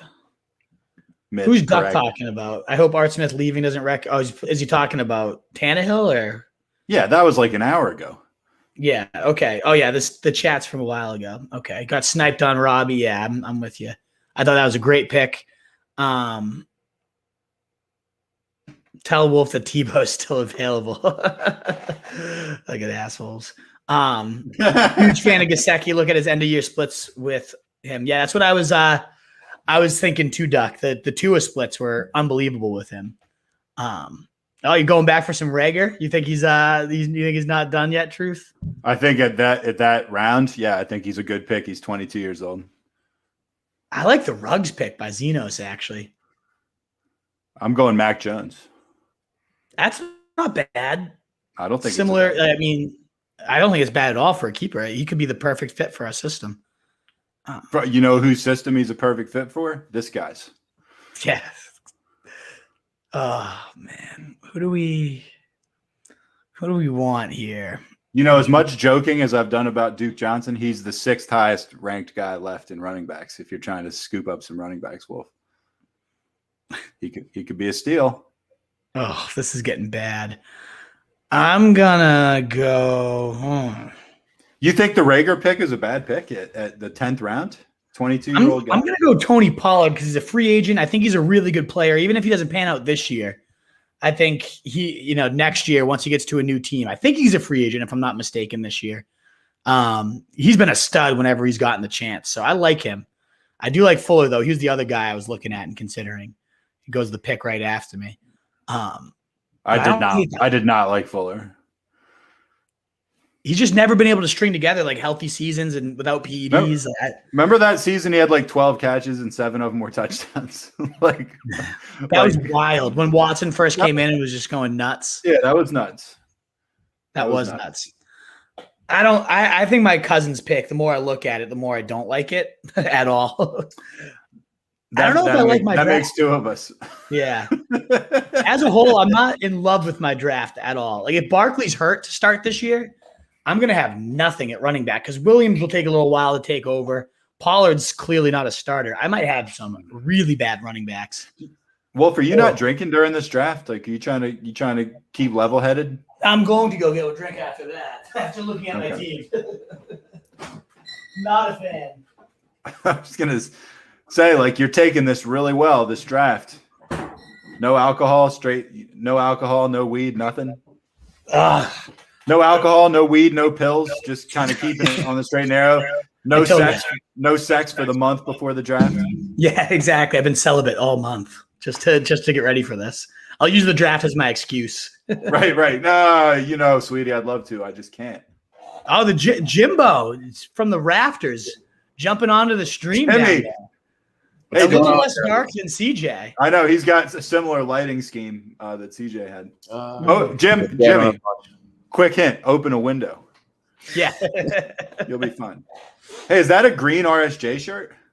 Most certainly is. Dude, why don't I have one of those? Where the hell did you get a green RSJ shirt? I want a green RSJ shirt. Probably from one of the live events. Do we have green RSJ shirts? No, that's why I definitely do. Can confirm. What? Wow. Where's CJ? Did he already leave? Oh, he bounced out of the bounced. He was like, "Oh, Jimmy's going to be on there. They're going to see his shirt. They're going to take me to task. I better get out of here." Oh, so where the hell did we get green shirts? Now I'm distracted. Jimmy, let's talk about the Chris Carson pick. Yeah, not a huge fan of it. I just wanted someone who would start like immediately. Is still relatively young. He's only 26. I know, right? They like to feed him the ball, and like you guys said, he's thick as hell. So yeah, that's plus. Love the thick as hell. Yeah, what are your thoughts on your team so far, Jimbo? You liking it? What would you? How would you grade your squad and any others so far? I really liked my start up through the T. Higgins pick, and then since then, I've just been puking every pick I make. I wanted T. Higgins. That was the one that you took that I absolutely would have gone for if he'd come to me. Yeah. But since then, the Juju, Dallas Goedert, Daniel Jones, Hollywood Brown, not loving it. Not really liking any of those. I really wanted Damian Harris to loop back around to me, or Mike Davis in front of my Daniel Jones pick, but obviously not meant to be. And then CJ snagging Zach Moss on. I need a third running back. Like there's nothing out here. Isn't it horrible? I was just looking at it. I'm going to read off a couple of the available. There's Leonard Fournette. There's Kenyon Drake. Yeah. There's Gainwell. There's Devin Singletary. Duke Johnson, Nyheim Hines, Gus Edwards, Alex Madison. Yeah, it's bad. It's bad. Philip Lindsay, who now plays for Houston. This Yeah, is man. disgusting. Yeah, you're not Pretty gonna. bad. Oh, Todd Gurley. You're not gonna have much. I've decided to punt the position. I'm not. I got Pollard because he's like somewhat exciting for the future potentially. Running. I'm going to go way off the board here, way off the reservation. Okay. Ooh, Jordan Love, future quarterback. Jordan He's Love. going to be the starting quarterback of the Packers this year. That's a great pick. Potentially. Yeah, my Rodgers pick would be that much worse if that is the case. I like my Rodgers pick, though. I think that one I don't mind. My Cousins pick, I'm starting to really just get sick over. I have to admit, I was shocked when you took Cousins. I wasn't shocked when you took Rodgers just because, he's Aaron Rodgers and, he's there in the 6th round. And what are you going to do? I was a little shocked by Cousins because he kind of seems like a walking punchline.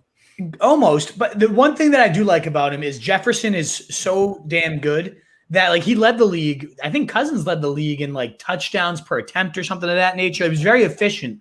And I think he's just like, again, he's my bridge to Trey Lance. If I never use him, all the much better. That means Trey Lance is starting. It's like a nice high floor, but there's just other quarterbacks that like I could have done that with. Brady, Ryan, like who actually, they went before me. So it wasn't, I don't know. I wish I had a better running back right now, like a Mike Davis or a Harris or something to balance out my very weak core. And I'd feel a lot better about this. The drop off, I guess that's one lesson that I could take away from this draft is like the round where there's like Ayuk and Higgins and like, even after that, we got some rounds where like Debo was going Lockett. But I feel like right there where like the round where it's like Mostert and Daniel Jones and like Curtis Samuel, I guess Davis is still okay and Harris, but they're only going to be a year or two rentals. Like it really just drops off hard. Like there's nothing very exciting right now to draft at all. Like it has gotten bad. Every pick I make, I'm like, who is this? Why am I looking at this guy? It's a terrible drop off. Yeah. Since and then, so wait, we're saying like by round 8 or so, like like if you look down there, like what picks do I like? I like everyone liked Harris in the 9th round. I liked Harris in the 9th round. I like Elijah Moore. After that, like like who's going to be usable down here? Boyd and Thielen have like a year or two. I love the Robbie Anderson pick, so he's a good value. But after like them and even Thielen, like he might have 2 years. Like don't love it. I think Boyd for Papa Tunes was pretty solid. I think if Burrow's as good as I think he's going to be. 4 years ago, Jimmy would have been on the pulpit for ODB though. Yeah, what do you think of my Odell pick, Jimbo? Was that horrible to go him? No, I love it. I'll never be. Of course you love it. Of course you love it. Yeah, so Odell Beckham's a like top 5 receiver in this league. He's so fucking. He won me my first fantasy title. I'll always love him. Yeah, that's my feelings too. When he was a rookie on the Giants, like you can't not love him after that. Wolf, who won you your first fantasy title? So Odell brought me my last one in my biggest league. I've come in second like 4 times since then. It's brutal. My first ever title. Who was my biggest player? We should do an article about that where we all talk about who won us our first title. So I had a few studs throughout the year, but the one guy that like is coming to my mind, I don't know if anybody else would remember this. His name was Jerome Harrison on the Browns, and he was a nobody, did nothing all season. And he had like 3 straight 200-yard games to close the year and then was never heard of again. Right. It was insane, though. Have you guys even know Jerome Harrison? Like, do you recognize that name at all? Well, when you said it, I thght you meant James Harrison for the Steelers. No. And I wanted to quickly correct you and be like, he's a defensive player, Wolf. Nope, not him. Oh, man, there goes Mooney. That's another pick I would have been excited about. Fuck. I had my first ever team that won a title. I had prime Jamal Charles, prime Beast Mode, and prime Calvin Johnson. Oh, just stallions. So, yeah, I go Jerome Harrison, then you just throw out those names, like get horny over. It's actually gotten me a little worked up just now, reminiscing about that. I had Jamal Charles bring me that title too. I remember that year. And then the one I won at work, I had prime young Le'Veon and Antonio Brown. Oh, Duke Johnson for tailback Tino. Oh no, it's David Johnson. Thank you. No, it's David Johnson. That's David. That's David. I was probably just gonna. You know what? That's who I probably have been seeing this whole time. Yeah, I was shocked that Duke Johnson was getting as much love from the ranking. Yeah, okay. Yeah, still no, David Johnson, not that much better. No, not much, but he's going to get some carries early on. A decent bridge running back if Tino needs one, but he's got Chubb, he's got Eckler. You mean a running back that you would jump off a bridge if you had him? Yes, exactly. Okay. I hate him. But yeah, a lot of love coming for the Eckler pick, which I did like as well. Like in the third there, I thought that was a great one. 13 point and half-PPR, only 10 games, 15 average points. He stays healthy and plays each game. He has a high ceiling and can possibly be top 5. Oh, absolutely. He was top 5 just 2 years ago, and that was while he was splitting the backfield with Melvin Gordon. So yes, 100% there. And CJ says we ordered like 15 green shirts a few years ago, and they flew. So it's very valuable property that Jimbo could sell for millions. Would you please order 15 more and send me one? I kind of is cool to keep them vintage though, for Jimbo's sake. We might have to just not order them ever again. I don't want to lose value on this. Yeah, exactly. I feel that for the 5 years of work I've put in for the RSJ, I'm pretty underpaid. Yeah, we can get you a green shirt. How about that, Nat? Well, I mean, that's what I'm saying. That's kind of one of those contract demands where you're like, done. Green shirt, fine, right, fine. We'll order one random one for you. What do you say? Go ahead. Back to that Eckler pick you guys were just talking. That was probably the toughest decision, was passing him to take Ridley. And looking back at it with the shit running backs I have now, I probably wish I did take Eckler, because there are still good receivers out there that have good value, but Eckler's Ridley's though. You got Ridley locked in as a top 5 guy for probably the next 8 years. Like he's going to be a stud. He is a stud, and he's only going to get better in my opinion. I love the Eckler pick. I guess positional value wise, I see what you're saying, but yeah, it's tough to say you're going to regret that one. It's probably just looking at it now because Devin Singletary is my third running back. So yeah, that's ugly. It's disgusting. Hey, what do you say after this round we shorten the time for the picks? Yeah, that way we can start ripping through these a little bit faster. That's cool with me. Not that I don't want to hear you linger over your 16th round pick, Wolf, but I'll be ready to go. My running back 3 is Pollard, so I guess I don't have much of a leg up on you, Jimbo, in terms of. I like my longevity with him. You know how many running backs come in the running draft backs did drop off hard in this. For sure. Remember when we thought? Remember when we thought Jarvis Landry was just going to be the answer? Yeah, that was a few years ago. I mean, not that many. It was like maybe 2 years ago, maybe. Evan Ingram pick from Tunes, not a terrible pick in the 12th round. He's still young, and he's been okay. I don't hate the pick. No, I don't. No, I don't hate the pick. I like Cole Kmet a lot from Chase, as a cheap tight end. I think he could be next stud. I did want to shout out too. I love the Mike Williams pick. Me too. I don't know that he has anything more than what he's shown, but if anybody does, it's going to be the 6'5" guy that can make absurd leaping acrobatic plays that they're saying they're going to put in this X role with higher percentage targets. That could happen. That could definitely happen. I think at this point of the draft, that was an unbelievable pick. I really like that one. I like the Mooney late from CJ. I'm just trying to look at late picks I like so far. I do like the Mac Jones one. I'll give you that truth. I really do. I like Ruggs. But it's gotten pretty hideous.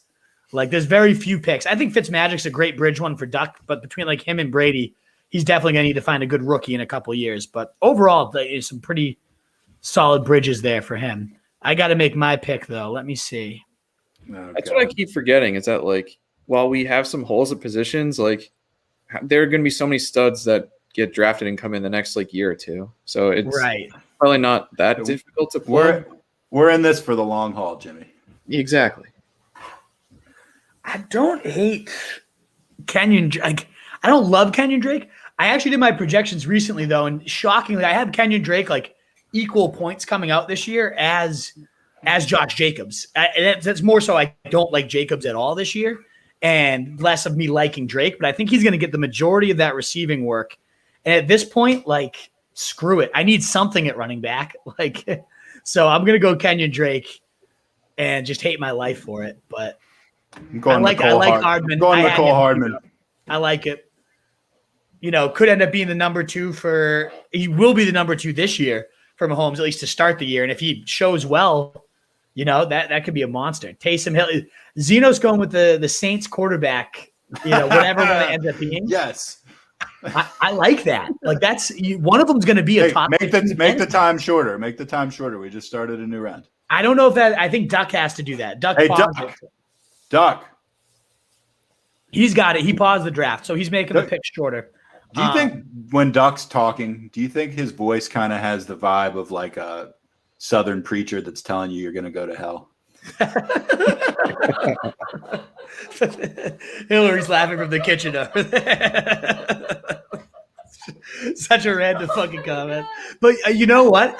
Let's bring him on so he can hear the If I'm the only one, I'll shut up about it. I'll hop off to let Duck get on. So. All righty. Jimbo, any last picks you want to shout out before you head out? That you loved or hated that you want to call somebody else out, like whether it's me or anybody. Rip somebody to shreds, Jimbo. And then we'll let Duck tell us all to go to hell.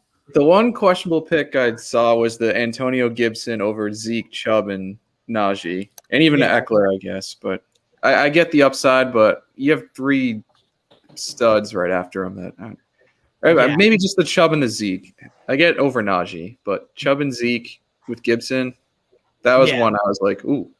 Well, Chase might, we'll find out this year. Well, thank you, Jimbo. Great. I'm glad you're able to pop on. Good to see you. Good to catch up. Absolutely.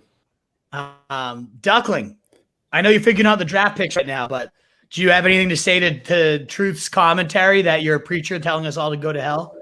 Well, I declare that if the truth keeps running his mouth the way he does, he will seek eternal damnation. See, that's what we were looking for. The thing is, Doug, is like I feel like you're trying to do an accent, but your voice actually sounds kind of like that too. Like, oh dear Lord, I sound like Foghorn Leghorn after he took too many hits in the head. Quaaludes is what we were looking for. Quaaludes, yes. All right, Duck, you got the shorter draft picks. How do we do this? I think I got it all set. I went over and I changed the 2 minutes to 60 seconds. I was just wondering if you guys wanted me to hit resume or if you guys wanted to keep go talking. for it. All right. All right, go, Duck. Yes. Yep. Southern Perfect. Preacher, 1 minute. we are ready. Southern Preacher has got you fulfilled. Love it. All right, 60 seconds, Long folks. Boy to Southern Preacher. Hopefully is there anyone else ready. other than me and Duck that's actually from the South that's in this draft? I don't know. But Mitch Chavez also. Wow, Truth. You got a good one from Mitch. Yeah. B. Westbrook and Corey Dillon won me my first. Here we go. Corey Dillon. Frank. Remember clock killing Corey Dillon? What a stud he was for so long. I love that. I love all the throwback guys coming in here. Here's a throwback guy for you. I had Sean Alexander one year, and I got absolutely just rip-roaring drunk the night before and didn't wake up in time on Sunday to mess with my lineups, and I didn't start Sean Alexander, and he scored 5 touchdowns. Oh, it's probably he ordinarily would have just been in there, but he was on a bye the week before. And I mean, I was just totally hammered. And when I woke up, I was devastated. Here's me. I'm on the clock. Hold on. Yeah, 60 seconds. So Duckling, any recent picks that you wanted to shout out or that you like, or anything to comment on, like the flow of the draft so far? We've got things just rocking. I'm loving this. I'm very, very angry with Chase. Crap, what's his name again? That's Dane, right? Yeah, Chase Market, Chase MG. Snagging Thielen and then getting Antonio Brown. Antonio Brown is one of my biggest sleepers. I have him on my personal rankings outscoring Mike Evans on the year. Oh, wow. Yeah. Whenever you look at how Brady was targeting them when they had all 3 and in splits and everything, Antonio Brown was in line to lead the team in targets. Mike Evans was 3rd on the totem pole. Godwin had the highest ceiling, and Brown had the PPR production. If Evans didn't catch 13 touchdowns last year, he would have been a huge disappointment, and I'm not touching him anywhere. Comment on the state of affairs of the draft right now, that in the 13th round, the Wolf and I with the back-to-back running back picks of Madison and Edwards. It's pretty hideous. Just really painting the town red. I don't hate Edwards. I hate Madison. I think that pick's terrible. Oh, what are you talking about? You think Cook's just guaranteed to be healthy all the time, huh? I think Alexander Madison's just poop. I'm not even convinced Madison's the backup, even if Cook gets hurt. Like, who do you think's the backup? He's garbage. Toby Gerhart. You like Toby Gerhart? You remember that guy? Oh my God! I do remember. You're bringing out like all the old school guys that anyone watching this for a future dynasty, like, is going to be like, oh, that guy ruined my dynasty draft. I'm a couple beers in. I'm going to start bringing out guys from like the 90s and the closets. The exactly. odds. I don't mind the Darrell Henderson pick, actually, though. That's a pretty intriguing one because who knows if Akers can hold up all year. Henderson was good when he was the feature back. I kind of like that more than my Edwards pick. I feel like I'm doing that a lot with Jackson is I make a pick and then he makes the guy right after me. I'm like, fuck, like, why didn't I take Sutton? Why didn't I take Henderson? Like, that's a lot of picks happening right now. Papa Tunes, though, who do you think has the team of the draft so far, Duck? Who would you give the highest grade to? Was it yourself for rigging it and giving yourself one overall? Absolutely not. The running backs are not working for me at all. I'm maybe salvaging, but it has to be Tunes. Yeah. Tunes is killing it. I love Tunes' draft. I'm also a huge fan of what CJ's putting together. Mm-hmm. If Tua can be anything special, like I wish that CJ instead of Terrace Marshall or Moss went with Fitzmagic, because then you'd at least like know, even if Tua doesn't do much this year, you at least have Fitzmagic holding down the fort for a team that could definitely contend this year and win it. And then you could always get a rookie quarterback the next year. And if Tua pans out, all the better. That's the one thing. If you had done that for CJ's team, I would say that might be the team of the draft. He needs to stay off my Twitter feed so he stops sniping me every single chance he gets. Oh, are you tweeting out your picks as we go? He just knows who I'm really high on. Yeah. He's always on my Twitter stuff, and he's just reading that. He's stolen Moss from me. Mm-hmm. He stole Lockett, Tua, and he got Terrace Marshall right in front of me. Yeah. Yeah, a lot of Marshall fell pretty far too. And this could be a really good rookie receiving class. I can see a lot of those names popping up big into the middle rounds. Kind of like what happened with Higgins and Ayuk and these guys are going around 6 or 7. That could happen with this rookie class with Marshall. With Elijah Moore for sure, in my opinion. I really like Elijah Moore. I've got my eye on a couple of interesting sleepers right here at the turn. Wolf, I think you're sleeping on the Truth's team a little bit. Truth. As soon as you went Mayfield and Fant, I kind of hated it. I love your Harris pick. And I like your Mac Jones. And I like you guys let me snap up Darnold and Harris the 2 rounds after that. So, like, who even cares? Time. Huh? It says we can let CPU. Tino, you still there? Is he on his? He's not underneath anymore. Oh no, he's down there. Yeah. Tino, what's going on? You picking your pick? Making your pick? I made my pick. I don't know why it's not showing. It's not. Who do you want? I can pause it really quick. Who do you want? We'll make sure it happens for you. It's Naeem Hines. It's showing on my board. Though. There you go. You got it. Perfect. Okay. You're good. Never mind. It's now there. It just had time. Juba. We had to make your pick. All right, Never mind. I made that pick with like 6 seconds left. I don't know what's happening, Tino. I'm getting a guy that I'm really excited to get in the future. Who are you excited to get? All right, let's hear it, Duck. Amon-Ra St. Brown. I like He's that. a clean runner. He comps so well to Robert Woods.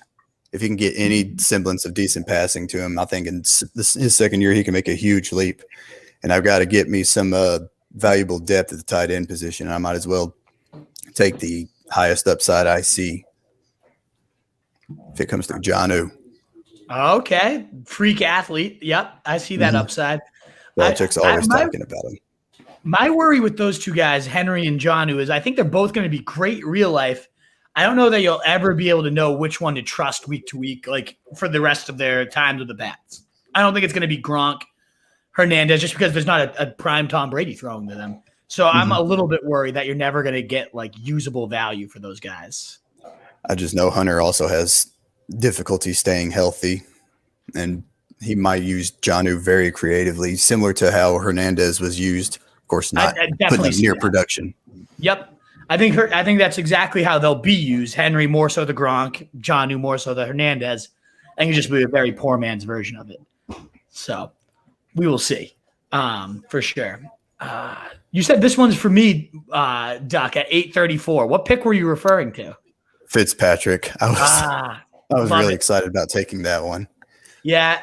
In hindsight, like Cousins, I took 4 rounds before that, and they're going to serve the same purpose. I just cost myself like 20 picks. Cousins might have a year or two longer than Fitzpatrick. Probably a Jimbo, few more years. But Jimbo still. building that running back stable. I like the Murray pick, though. If something happens to Kamara, I do not. I like it. If you're going Madison, at least get Murray, who we know is an RB1 if and when Kamara gets hurt, and is productive enough without him if Hill is starting because they run the ball so much. I like Murray more than Madison, truth. Yeah, okay, maybe. Ooh, Javion Hawkins could be an unbelievable steal if he ends up being the guy. Open backfield, electric speed, love him. I think he could have gone a little bit later, but hey, in this draft, you never know. You got to kind of we're at the range where you just have to get your guys. So I respect that pick. I like that pick. For sure. Pickings now, you got to just reach for whoever you like. I feel right. I'm pissed you took Higbee. He's who I had lined up for this round. Oh, dang it! I thought that's who Doc was referring to when he's like biggest upside. No, I did too. I'm pissed that he just went. I think that was I almost took him over Edwards, but he was so far down the list. I was like, maybe he'll sneak his way back to me. Not to be honest, it was a complete oversight on my part. Is Des Bryant still playing football? He's playing Madden. Is he still playing professional football? What, is he on the list? No, I'm asking you. I don't know. Oh, I'm sure he was with the Ravens for a little bit. Probably a pretty solid dynasty player, right? Like 35, like career-ending injury, right? Yeah, hasn't been good in like 5 years. Probably the exact kind of guy you want to build around. Exactly the type of guy you want to build around. Ooh, I know. Wolf, are you on the clock right now? Am I? He is indeed. Shit. You only got a minute. You want that CPU picking for you? No, I don't. I'm going to go Diami Brown. He could be interesting down the road at receiver. I think he's got a lot of talent. Lid lifting. Denzel Mims. Garbage. Oh, yeah. Unlike your 14th round pick. Come on. Jimbo picked Latavius Murray. I was looking for I wanted Tunyon, Troutman, or Higbee. I wanted one of those tight ends. I would have taken Tunyon if he was there, but instead I took Mims. Yeah. Well, I would have taken Tunyon before you. So I think it's redundant at this point when we're like 150 picks into the draft for you to be like, oh, he's garbage. Of course he's garbage. Oh, man. I know. We're getting pretty deep in there. I like the Nico. Now there was like a few rounds where I didn't really like too many picks, but at this stage, I am liking like Collins. I'm liking, I like the Higbee pick a lot. That was the one I had kind of lined up, and I'm disappointed it didn't work out. I'm going to have Johnny Manziel as my QB3. It's not a terrible pick. Big upside to return, Basically the same thing as Cam. Yeah. God. Oh, am I on the clock? Jesus. Things are not very good around here right now. I'm going to have to hand write down the picks that I want because I know if I cue them, they're going to be on the screen. But I'm seeing some guys that I still want. Oh, yeah? That makes one of us. You've got Mr. Strong Arm Cam Newton. Yeah, right. Jesus Christ. All right. I don't mind Aguilar. I had him in the queue. He's one of the ones I just wrote down. Well, you can cross him off. I'm going to just keep adding crap running back talent, though, because I don't think I have anything at the position. Where were we? I was scrolling down. You know why you don't think you have anything at the position? Because I don't. Because you don't. Fuck you. I do like Jamal Williams, though. I think he's a player, and I don't trust Swift to stay healthy. So I think Williams could have a couple decent plug-in games for me. You know the comment I saw on Jamal Williams? What'd you say? Somebody said, the coach was asked about him, and he was like, well, he's a grinder. An A-gap guy. That's what I want. That's my. You want a team of grinders, is what you want. You want a couple ball control, 8 carries for 32 yards, guys. Exactly. Right. Who doesn't want that? anyone who plays fantasy football. This T.Y. Hilton going in the 15th round. All right. Perfect. Yeah, it's pretty. Sorry, the value that I'm bringing to the table at this stage in the draft is just talking shit about people's picks. I hope. I know. I think we're gonna have to get rid of you, Truth. You're kind of useless. Yeah, I'm kidding. I feel like I'm what the people are here to see at this point. The stage of the draft. Yeah, like what? You're not looking to see like where T.Y. Hilton falls. No, nobody is. Austin Hooper pick. Oh man, things are ugly right now. So They are. I am proud of the fact that I don't have any old players. Yeah, but some of them are going to be usable, like this year at least. Yeah, I know. I mean, you've got some of these usable guys. They're going to carry you to like a 4-9 record. You would have gone 2-11 without them. It's true. What are you drinking, Wolf? I'm drinking. It's called Mentation by Bissell Brothers. It's brewed with cannabis terpenes. So cannabis, what's that? It's a great drug. I've never heard of it. Never heard of it. No. Speaking of which, did you see the helmet that I picked for my team logo? Is it a weed cloud? It's a weed leaf. I mean, man. Yeah. Well, we are continuing to roll here. By the way, great logo for your team. That N is really sexy, isn't it? Yeah. Nice, just print capital N. Oh man, Dez is making a documentary. I did not know that from Chase. What? Yeah, apparently Dez Dez. Bryant? Yeah. On like football, a documentary on football. We got Mitch commenting. McCole Hardman may be sneaky for Dynasty with Watkins now gone. Could be. Thank you, Mitch. He likes your pick.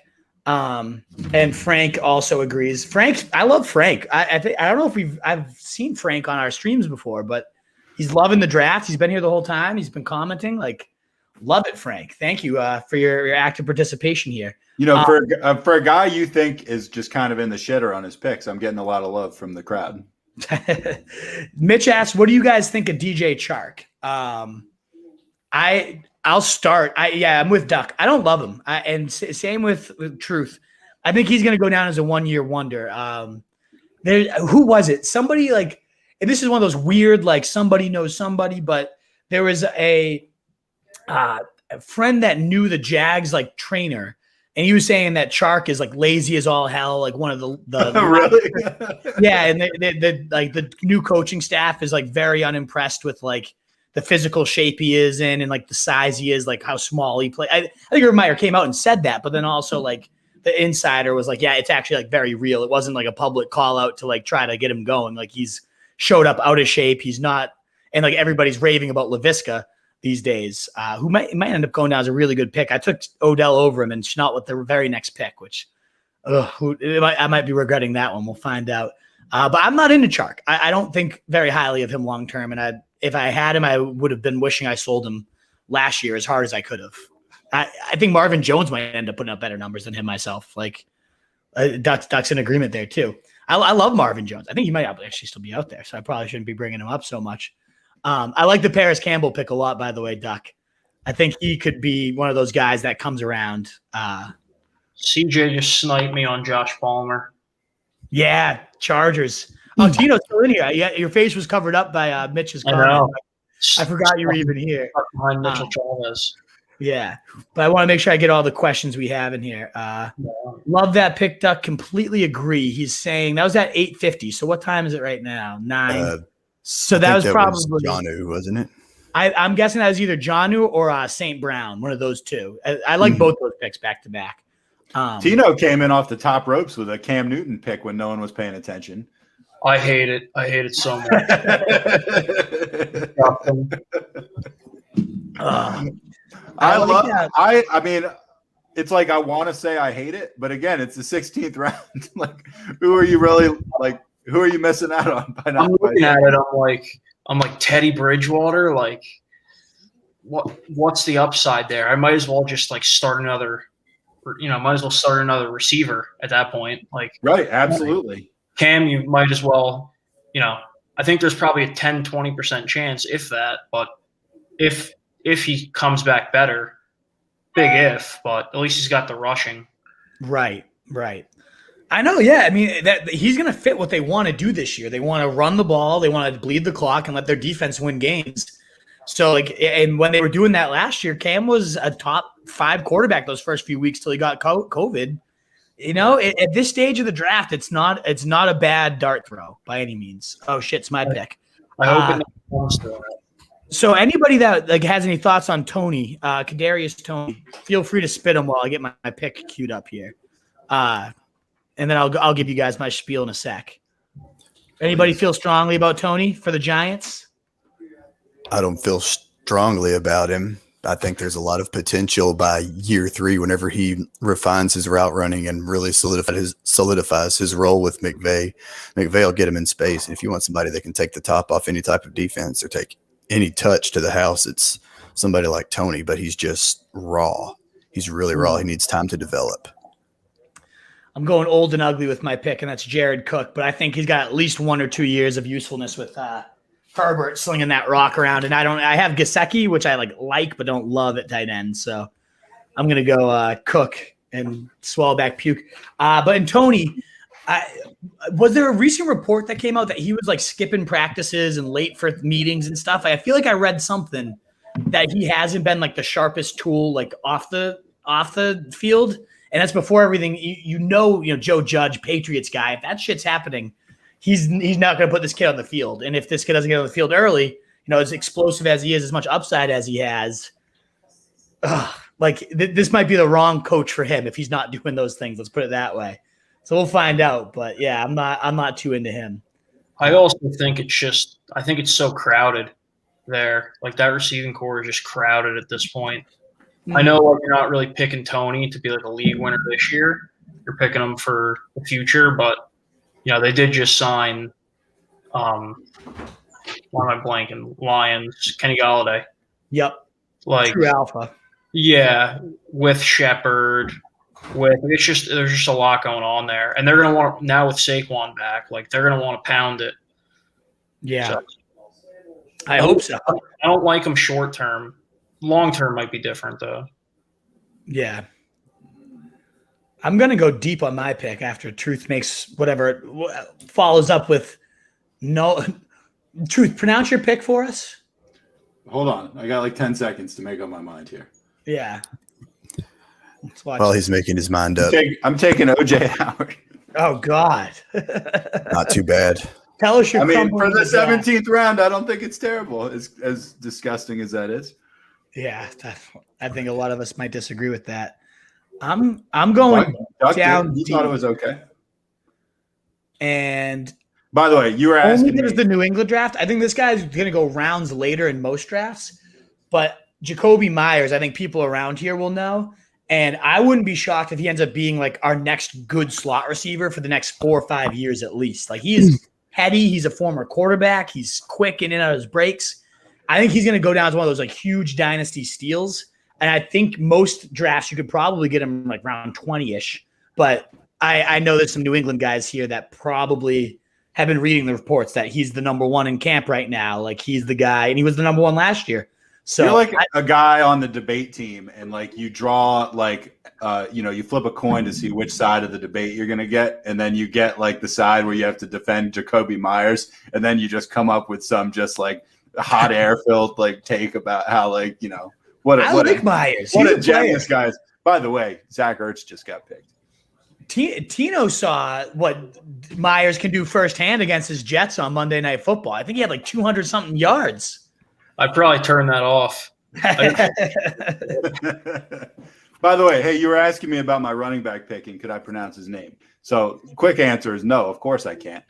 But the second part of that is that, you were shitting on Madison, and this is the guy that would have to beat out Madison for second on the Vikings. He's a rookie. Yeah. So, I'm deep in the weeds here. I don't think it's a terrible pick, though. No. OJ Howard, I don't believe in at all, but I only had one tight end on my roster. So, yeah. Why not? I see it. I think they're going to trade him. There's been he's still 4 years ago. Speaking of like those picks we keep talking about years ago, like he was the Kyle Pitts. He was the guy that couldn't miss. That was the next huge thing at tight end. And who was the tight end that you wanted to punch so bad? That was Cameron Brate with the buck tooth. Right. Yeah. Right. Yeah. Yeah, I needed to spit on that guy. I almost picked Christian Kirk with my pick. For the few people tuning in still for like valuable fantasy nuggets, which is probably not too many, I do think late here, the tight ends are actually pretty intriguing. Like the value you can get on Kmet, Ingram. I mean, the fact that Logan Thomas goes as far as he is, yeah, he's 31, probably only going to get, 2 more years out of him, but he's going to be but really Higbee. I think Higbee stands out as a guy that's still only like 27, 28. We've seen take over and like produce at over Travis Kelce levels. Like he was on pace for 16 touchdowns when he lost Gerald Everett. No more Everett anymore. Like I think there's a bit of a ceiling to Higbee where he might end up going down as one of my favorite picks of the draft. I really like Higbee, but also Ferkser, Knox, like Troutman. I love the value on Troutman that you can get. Even Tunyon, he had 11 touchdowns last year. I thought that was a good pick. Where I got Jared Cook, like I know he's only got a year or two, but I think he could score 8 to 10 touchdowns. So I think tight end, OJ Howard, honestly, like legitimately not that bad of a pick. Truth. Like I know I was shitting on you. Thank you. It's more so for the Vikings guy, like that you don't know who he is. Well, but do you think Dalvin Cook's handcuff is valuable?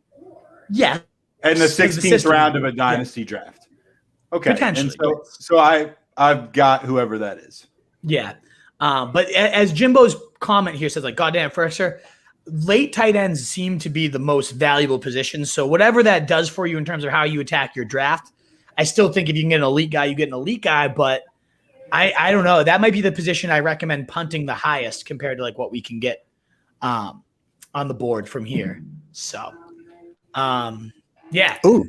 Duck or Tino, do you guys still want to be in here? Do you guys any it's your pick, Duck, so I'll let you go. Tino, any last comments about the recent happenings in this draft that like stand out to you as good values or piss poor plays?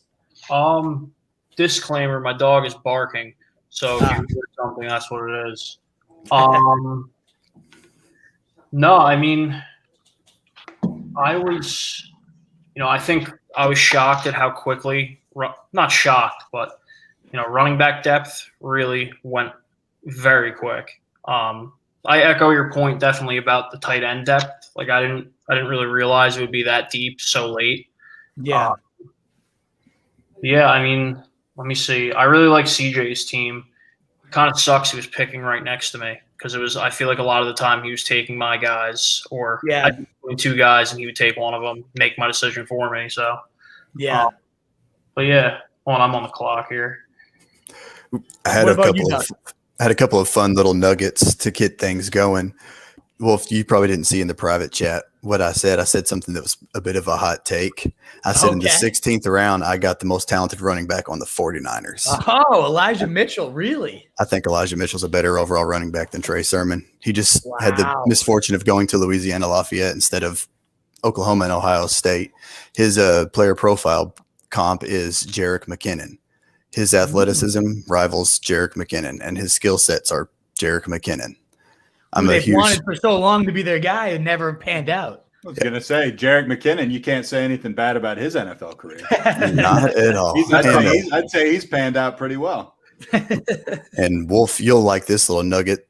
With using Hermsmeyer's air yard metric, there's a particular thing called weighted opportunity rating, and usually only the most elite of elite receivers get it. Top 5 last year. You'll love this. Devontae Adams, Michael Thomas with what he did was really good. Terry McLaurin. There's blanket number 4. 5 was Stephon Diggs. Number 4 was Jacoby Myers. Yeah, that's what I love. You got a great value right there. I think I did too. I liked that pick. I feel like he's somebody you're going to be able to flex just consistently. I do too. Yeah. I think Marvin Jones, where he went, I was surprised we brought him up, and I was like, oh, shit, I think I gave him away.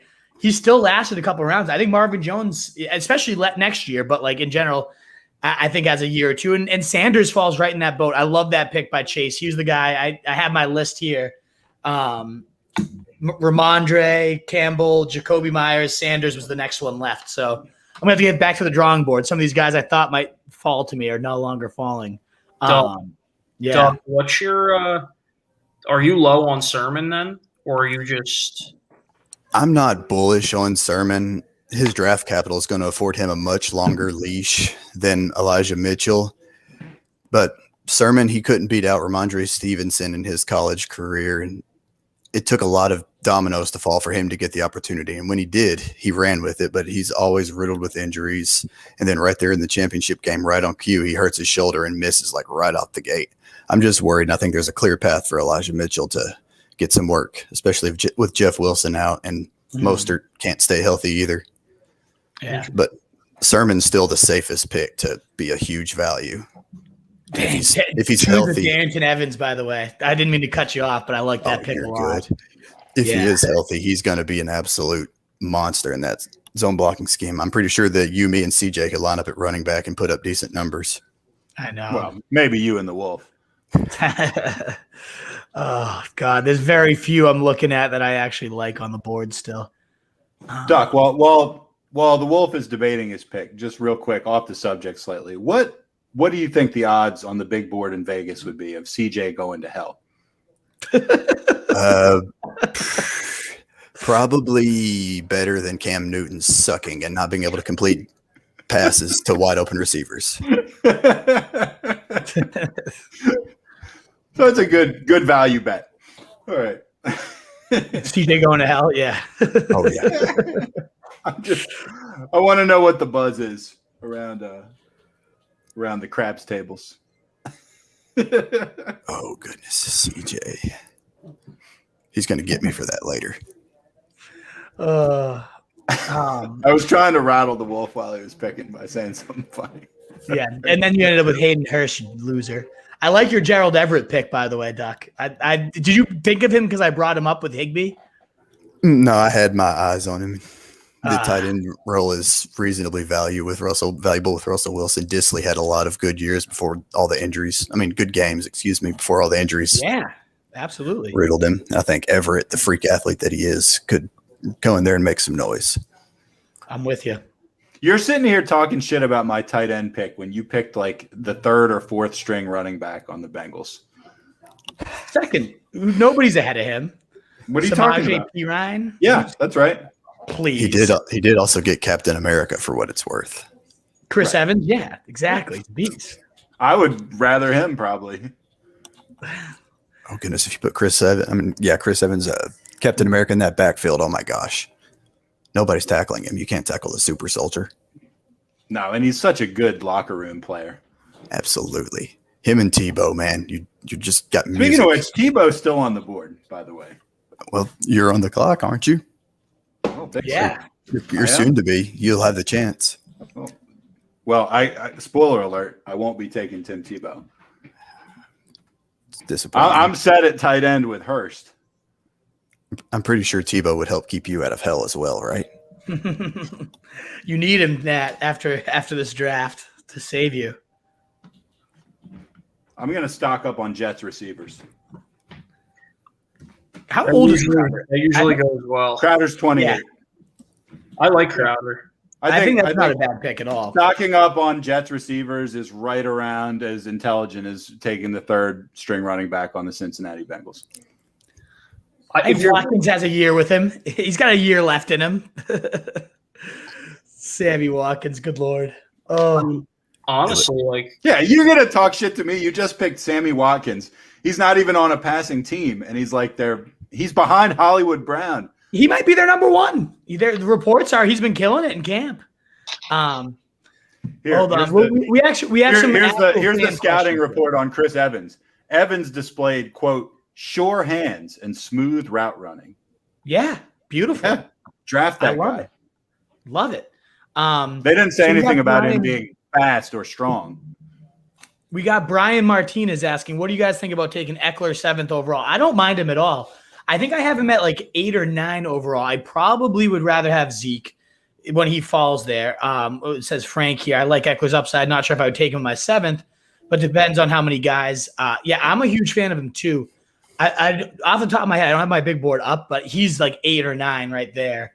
I would definitely Zeke if he falls, but yeah, I think I'd go Eckler over like Saquon in a redraft right now without the certainty of his knee, things of that nature. So yeah, I like Eckler. I don't hate him there.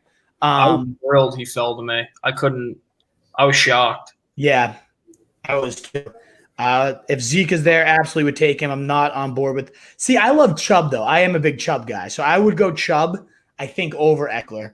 But if you've limited to Eckler or Tyreek, then go with the running back. We saw how running backs drop off this draft, and it's in redraft. The horses go quick. Hey guys, if you go down like 12 to 15 spots as far as quarterbacks who are left, like the 12th, 13th guy on the list is Vinny Testaverde. You're kidding. Who I believe retired 12 years ago. Oh, wow. You can get Mark Sanchez. And right below him is Mark Sanchez, if you're interested. If you're in the market for Mark Sanchez. This is great. Yeah. So, I mean. He ruined my childhood. The pickings are – oh, Sanchez? Yeah, I'll bet he did. Fucking horrible. I think the Buffalo game. Duck on here. I'm getting rid of Duck. Good to see you, Duck. But if you guys want to come back on, let me know, Tino. I'll get the Chase and Emery on for a little bit to hear their analysis of the later stages of the draft. But if you boys have anything you want to comment on, hit that chat. Truth will be looking out for you. Yep. Clearly. There you are. Mr. Dinsmore, what are your thoughts on – you were the first person we had on. Now we have you back. How do you feel like your draft's unfolding, picks you like, hate, whether it's your team or other ones? What are you thinking? So I don't know if you guys can read this, but I've got a list. Hold on, let me move one sec. I've got a comment in front of you. So let me take Martinez off. Hopefully we answered your question, by the way, Brian. I would go Eckler over Tyreek if that's what you've limited it down to. I've got a list of about maybe 20 guys on here, and I just got to one of the guys that I wanted, and it ended up being AJ Green. So that's how my draft's going. Oh, your draft is not looking too hot then. Oh, he would have been a good fit for Traykoff's team of guys that were great 5 years ago. Yeah, I keep saying to myself, oh man, I need to take a running back, and I'm like, oh wow, T.Y. Hilton's still available. Fucking AJ Green's still available. Not I did. No. And I was a guy that took Kadarius Toney. I guess I'm just drafting for the future at this point, but these last couple of rounds have been a struggle. I was not expecting to draft Trevor Lawrence in round 2, and I figured that's where the train sort of derailed. Train derailed early and often. Yeah. So I wasn't expecting to take Jonathan Taylor at 8, and then it's just been a strange go of it here. James, you done like a bunch of mocks, right? You didn't say again?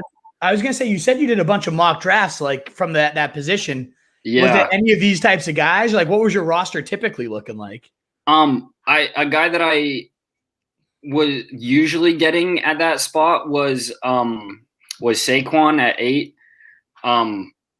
But then I sent you a text, or I sent you a screenshot today of it was like Saquon saying that he probably wasn't going to be available today or available for the start of the season, and then that sort of threw a wrench in my plans. Yeah, that completely altered everything right from the start. So that's why you sent me that text too. You're like, oh shit, like, do I take this guy? Yeah, exactly, because it was lining up that was who I was probably going to take in all of my mocks. Yeah, most people's RB2 in Dynasty, and probably still is for a lot, but that injury concern is very real. But I thought, what's his name? Dom brought up an interesting point. It might be Joe Judge playing Patriot style games. Like, don't say you're healthy. It could be that. That's what I'm hoping for. Yeah, that would be nice. But I mean, if I took him, I'm excited. I am unhappy with the depth of running back that I have, but Jonathan Taylor is a sweet pick at number 1 for me. Yeah, he's a true anchor, a true corner. Really, really good pick, I thought. CJ wrote in the comments after I asked Duck that question about him, rude.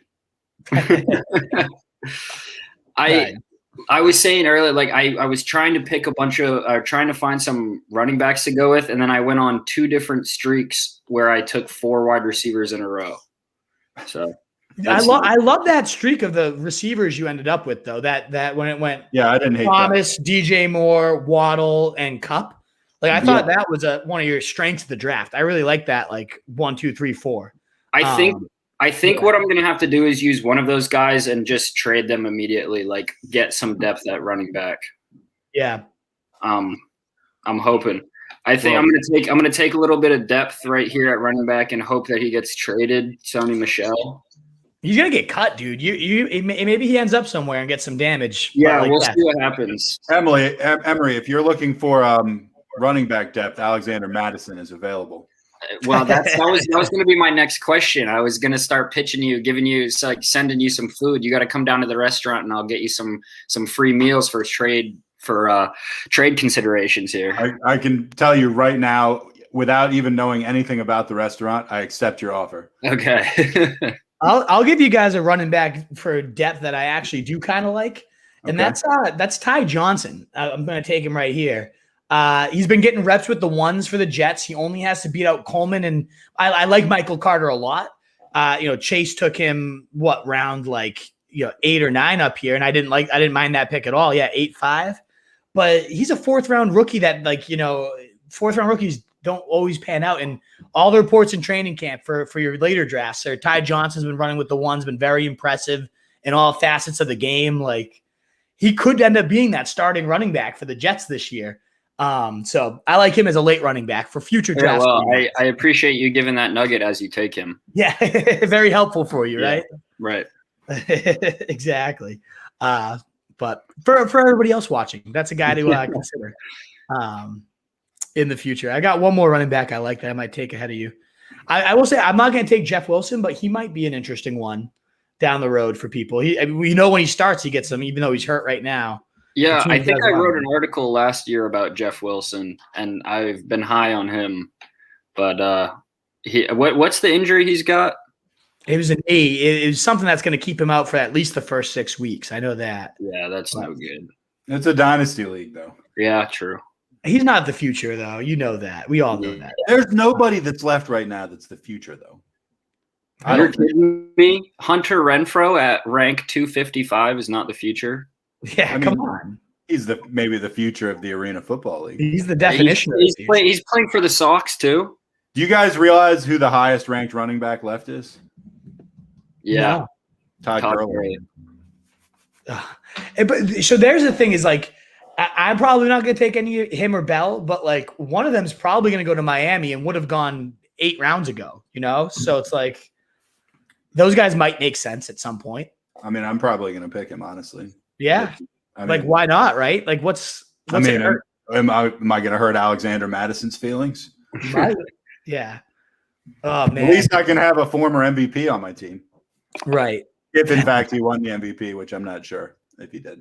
Well, Emory, so any later picks that you really liked and been like, oh, damn, that person got sniped. I wish I had thought of that person? There was one snipe that was literally the pick ahead of me, and it was Zach Ertz. Another guy that probably could be out of Philly in a little bit, but a guy that could go somewhere else and find some success. He's relatively young, isn't he? Oh no, he's 30 years old. Never mind. Yeah, he could go to the Bills though. There's a lot of rumblings he might go there. He'd certainly have a few useful seasons there, should he? There are a few NFL players that I hate more than Zach Ertz. Fuck. Jimmy was all over Zach Ertz for, 6 years, and I made fun of him every year. And gradually, he just became this great player, and I just looked like an idiot. So eventually, I was like, all right, I'm going to draft Zach Ertz, and I did. And he was the worst player in the league. What, this year, right? Yeah, you finally went on. I'll never forgive him or myself or Jimmy, for that matter. There goes Jeff Wilson, by the way. As we talk about it. Right. I was a big fan of Gerald Everett. I mean, Seattle's a big team that always finds themselves in the red zone. And Everett's a big target. He was great in for short bursts in where he was in with the Rams, right? Which Everett? guy? Everett, yeah. Yep. Yeah. Yeah, I was eyeballing him. I liked him a lot. I like that pick a lot. That's my pick now. I'm trying to. Oh, there's a lot of great talent left. Oh yeah. Gardner Minshew right up there. Giovanni Bernard. Locker room guy for you. I'll take Brevin Jordan. Big fan of him, drafting him late in Madden and getting him on the depth chart. Fun guy to play with on Madden. Oh yeah? Oh yeah, big pass catching tight end, great over the middle. Houston's lacking pass catchers, so yeah, so that's interesting. Blake Jarwin and Brevin Jordan, 2 world stoppers. Oh man, yeah, your team kind of crumbled fast. It seems like Emery. It's not a lot of crumbling. It's just restructuring. Right. It's a readjustment period. Exactly. Yeah, it's tough to have that readjustment period day 1 draft night, but there's room for growth. Absolutely. Hey, you're selling the farm from year 1. You at least know your mission, right? Absolutely. Yeah. No, the squad's not too bad. We'll see how it all pans out. I'm talking shit, but my team might be horrible. And there's a report. Did you guys see the report, by the way, that Rodgers might get traded? Like, I think Duck just texted it to us. To who? To a team. It just says Mike Florio said today he expects Aaron Rodgers to report to camp and then be traded before the season begins. So that could be great for you, Wolf. Yeah. Jeez. As long as he plays, that's all I care about, right? He's going to be good wherever he goes. So as long as I feel like if he gets traded and plays, I feel like it's like he's going to do great. I really do. Yeah. I love that Boston Scott pick right there. Last year in a playoff game, I started Boston Scott and Wayne Gallman as my 2 running backs. Nice. Did you win? I don't think so, but it was a close game at least. I had gotten to the semis. Yeah, that's how crazy fantasy can be. Like those 2 are your starting running backs in a championship game. Oh, I was decimated by injuries at the end of the season last year. Yeah. Well, let's bring on Chase Market again. Thank you, Emery, again for popping on and being a fun sport with us over here. Appreciate it. Remember, you contact me about Madison anytime, day or night. Absolutely. It's in my book. All right, man. Oh, man. Well, I'm going to let Dane he's got a few picks before him, so I'll bring him in now. What's up, Mr. Market Gains? How are you feeling about your draft a few rounds since we last checked in? Oh, man. This being my first Dynasty draft right now, it just feels like mining for Bitcoin. Like this is definitely different. You're just saying that because you picked Mitch Trubisky 3 rounds ago. Hey, oh God! One of the best QB handcuffs in the league. I think he's in an organization that I think knows better what they're doing. It's just really hard to dump on any pick at this point, even though I'm trying really hard because right. I just picked Todd Gurley. I guess it's probably more useful. We'll let Chase make his pick here. To pick out like any values we did like. I did like the Cornell Powell pick by Tino. Just in the hunt for the Chiefs, Mahomes is wide receiver 2. Maybe he's the guy. You never know. I liked my pick of Zacchaeus. I think he's a intriguing, number 2 potential option. Might take over for Russell Gage. Very versatile, big play guy for the Falcons that I could see being used the right way. And he's young, so I think he's an interesting one. And any other later picks? I already shouted out Sanders is a good win now guy. I like that pick by you, Chase. I really think most of your draft I really liked. These last picks, it's tough to like anybody, but I like Bryant. I think he's an interesting one. I think that's one of those tight ends that has some talent. Not a bad pick. I like Noah Gray by CJ as well. Like a Kelsey handcuff and maybe the number 1 guy for Mahomes in a couple years if everything keeps panning out. So yeah, I like all these for sure. So what about you, Chase? Any late picks or people you noticed that stood out? You're like, oh damn, I wish I got that guy when he went. Noah Gray was one. Yeah, just for the future possibilities. Yeah.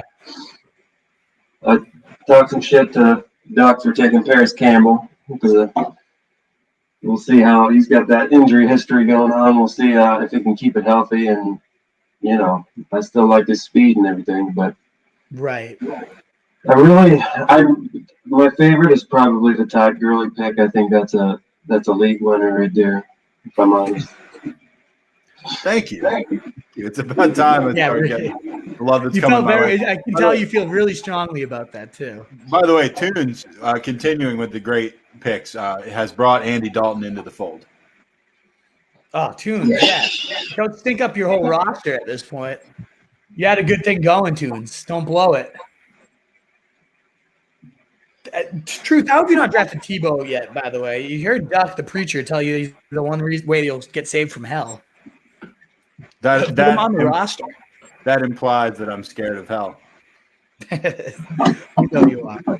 I do like the Dokes pick, Truth. I like attacking. I went Malcolm Brown, but I knew I wanted a Miami running back. I couldn't decide which one I wanted just because Gaskin's not a sure thing, and he broke down in feature back work last year. So I like that pick a lot. I think that's a solid one for sure. Dokes? Yeah, you like I do. I think the Dokes pick is not bad. I don't think it's bad at all. I really like it. The only thing I'll say about mock drafting up till this point against, just the computer is that I knew it was going a lot better than it would end up going once I got to the real thing. Always. Yeah, that's true. God, look at this. Look at the stuff that's left right now. It's bad. All right. I got a guy I'm looking at, though. You got a guy? I got a guy. All right. I like I'm going Tyrell Williams here. I think he could end up being the really? leading I thought he receiver. was already picked. I would have picked him. I like him for Detroit. Like, there's no one else. That's a good pick. It could be St. Brown, as Duck took him a few rounds ago, and he might develop down the road. But yeah, I like going him. Darrell Williams, not a bad handcuff. Fulgham, wasn't Fulgham like a top 10 receiver for a stretch last year? I don't think he'll have that ever again, but we've seen it. Oh, Mo Alley Cox is a good one by Kendall, that bastard. Yeah, Fulgham sounds familiar. I don't know. I've been drinking a lot, so I don't remember like a lot of that stuff from a year ago, but I do remember that name. Yeah, but I really do like your Tyrell Williams pick. I didn't know he was still there. Thank you. Yeah, I'm pumped about that one. We only got – all right, we're winding it down here, folks. No, who took Booker? Fuck you, Chase. Oh, come on. It's like 15 picks away. You weren't going to get him. Who's going to take – 15 picks away doesn't matter anymore. That was Chase, you should have taken him. Like, nobody even knew Tyrell Williams was on the board. You should have taken him if you wanted. I should have taken him. I thought I was going to sneak my handcuff in the last round. Jimbo with the Marcus Mariota pick. He was a fantasy monster the 2 games he started last year, or the 1 game he came in for. That's what you're looking for out of a quarterback. 1 game. And the keeper league, though. I think he's only on like a 1-year deal there. He could end up starting for somewhere next year. Like a starting quarterback at this point. Who could Marcus Mariota be starting for? Patriots, not Mac Jones now that they have him, but like. Okay, so who? Maybe the football team if Fitzmagic's done next year. No. I think the Raiders. I think he could be better than Carr. Carr was great like 4 or 5 years ago. Yeah, exactly. Oh man. Who was that guy that came in for the Raiders when Carr got hurt and played in the playoffs for him? And it was like the worst quarterback I'd ever seen in my life. Remember what I'm talking about? Do you remember what I'm talking about, though? Remember he was borderline MVP, and then he got hurt, and then some guy I'd never heard of came in, and it made Carr look even better. Yeah, I know. I remember that. I don't remember who it was. Was it Bruce Gradkowski? Bruce Gradkowski? No, I don't think so. I think it was. Was it really? If that was right, Connor Cook. Jimmy says Connor Cook, and I think he might be right. And I think Chase might have said that too. Yeah, I think so. Yeah. I like this one. Still going? Ask DiLorenzo. CJ, it's never ending. Anthony, it is not ever ending. 2 more rounds though, and we'll be through with this one. This is where it gets pretty hideous, though, for sure. This is where you don't not 8 rounds ago. So how do we handle drafts in future years? Like, what do you do? I've never done Dynasty. You just draft rookies from here on out. So we'll have like a 4-round draft. So we're not going to be in for like 4 hours next year. No. Startup drafts are like crazy like this. And then after this, it goes pretty quick. It's like 4 or 5 rounds of rookie picks. That's kind of cool. But yeah, that's why a lot of teams will trade like a stud now to get a future first rounder if their team's not very good. So that way they could get like the potential Jonathan Taylor of the class of 2023 and things like that. So, it becomes pretty sweet. I can't. That's when it's going to become fun, is when that type of stuff's happening. Deshaun Jackson. What do you think, Chase? One last year. One more time around the dance floor. I'll take him in the 24th round, sure. Yeah, I think he's got another couple games in him. I love him in best ball leagues. Yeah. But yeah, we're fishing for garbage here. The Wolf has Chris Evans, Anthony. Yeah, what else could you ask for? Oh, come on. Why'd you take Pedrino, fucking Emery listened to my advice and took Bell. I was like, it's the last guy with like a minor touch of upside at this point. Fuck. Yeah, once the Todd Gurleys are off the board. I might go Ebron just because, like, I know he's not that good, but he can catch touchdowns. Fuck. Yeah. I mean, I was thinking about taking him. So what is your draft right now? Yeah, that's so. You're taking the ball and going home. What'd you say? They say you're taking the ball and going home because you didn't. Yeah, exactly. Ebron's the take the bottle and leave type of pick for sure. Oh, geez, this is terrible. I really think Kendall's put together like a nice late round like display here between Allie Cox and Jalen Hurd and maybe even Anthony Miller. I don't like him. I think he's all talk, no show. But I really like the last two with Cox and Hurd, because Hurd's like he has had these flashes and he's such a freak athlete, but he just keeps getting hurt. But like he fits exactly what they want out of their receivers if he ends up putting it together. And Mo Alley, Debo sighting. Yeah, exactly. Debo gets hurt a lot too, though. Tebow sighting. Oh, Tebow. Sorry for interrupting you there. I just couldn't contain myself, you know? Yeah. Zeno's going for it. I picked Gardner Minshew with my last pick. Fuck. Am I supposed to pick Rashard Higgins with my last pick? Yeah, you have to. I think you're contractually obligated to do that. Did somebody take Jacob Harris out? Papa Toons took him. Shit. I thought that was a lock for somebody I could just get. Shit. Well, I guess if Evan doesn't pick out the pace when Mixon gets hurt, it would be Samaje, so I'll just go him late. He had a monster game in filling duty last year. What you're doing right now is you are cornering the backup running backs market on the Cincinnati Bengals. And well done, my friend. Oh. Duck gave me a good pick and I missed it. Fuck. Duck's probably going to take him now. Hey, Frank said he liked my pick, the Crowder pick. Oh, Byron Pringle. I didn't know he was still out there, too. That's a great pick by Emery.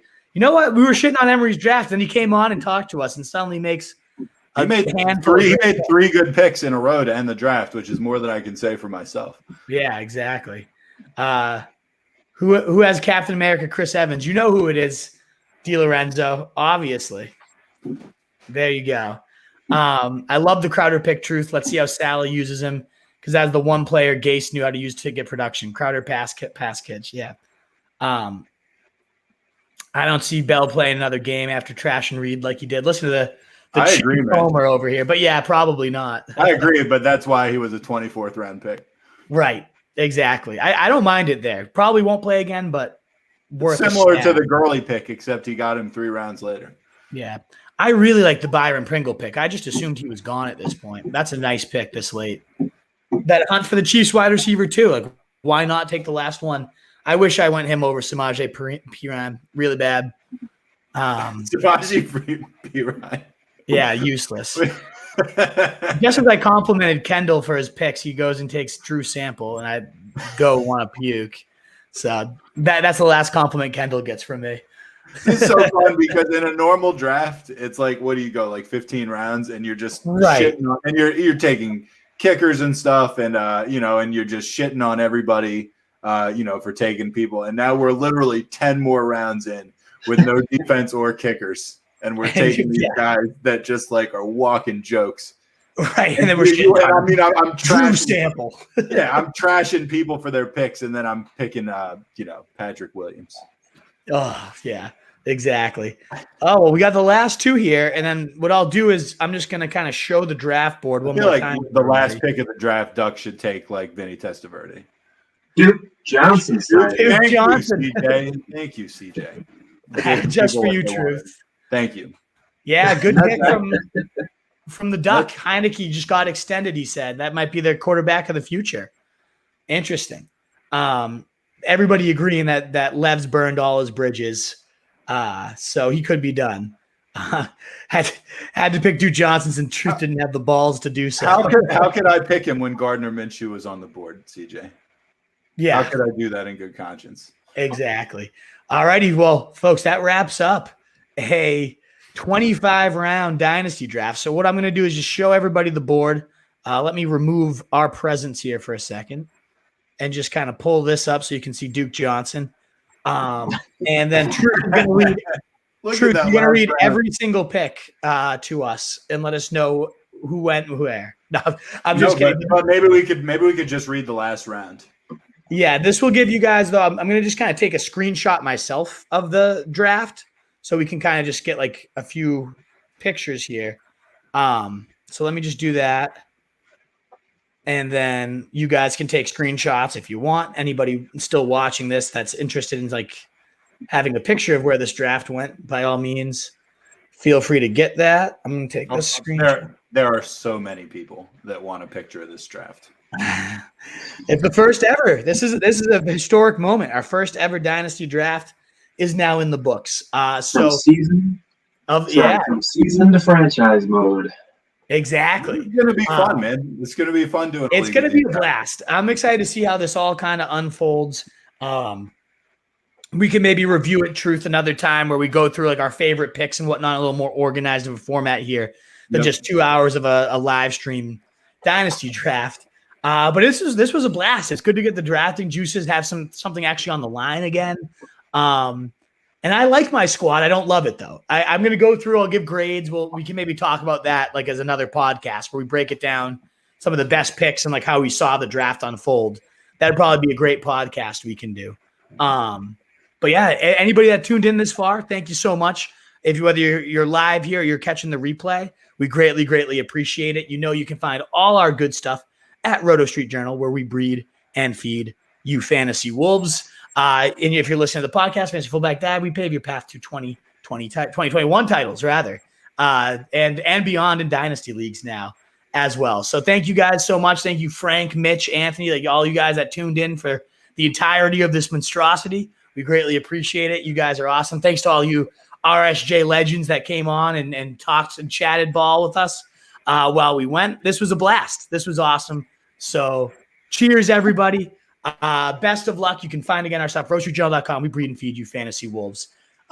Until next time, in a world full of fantasy sheep, be the wolf. Later, guys. Cheers.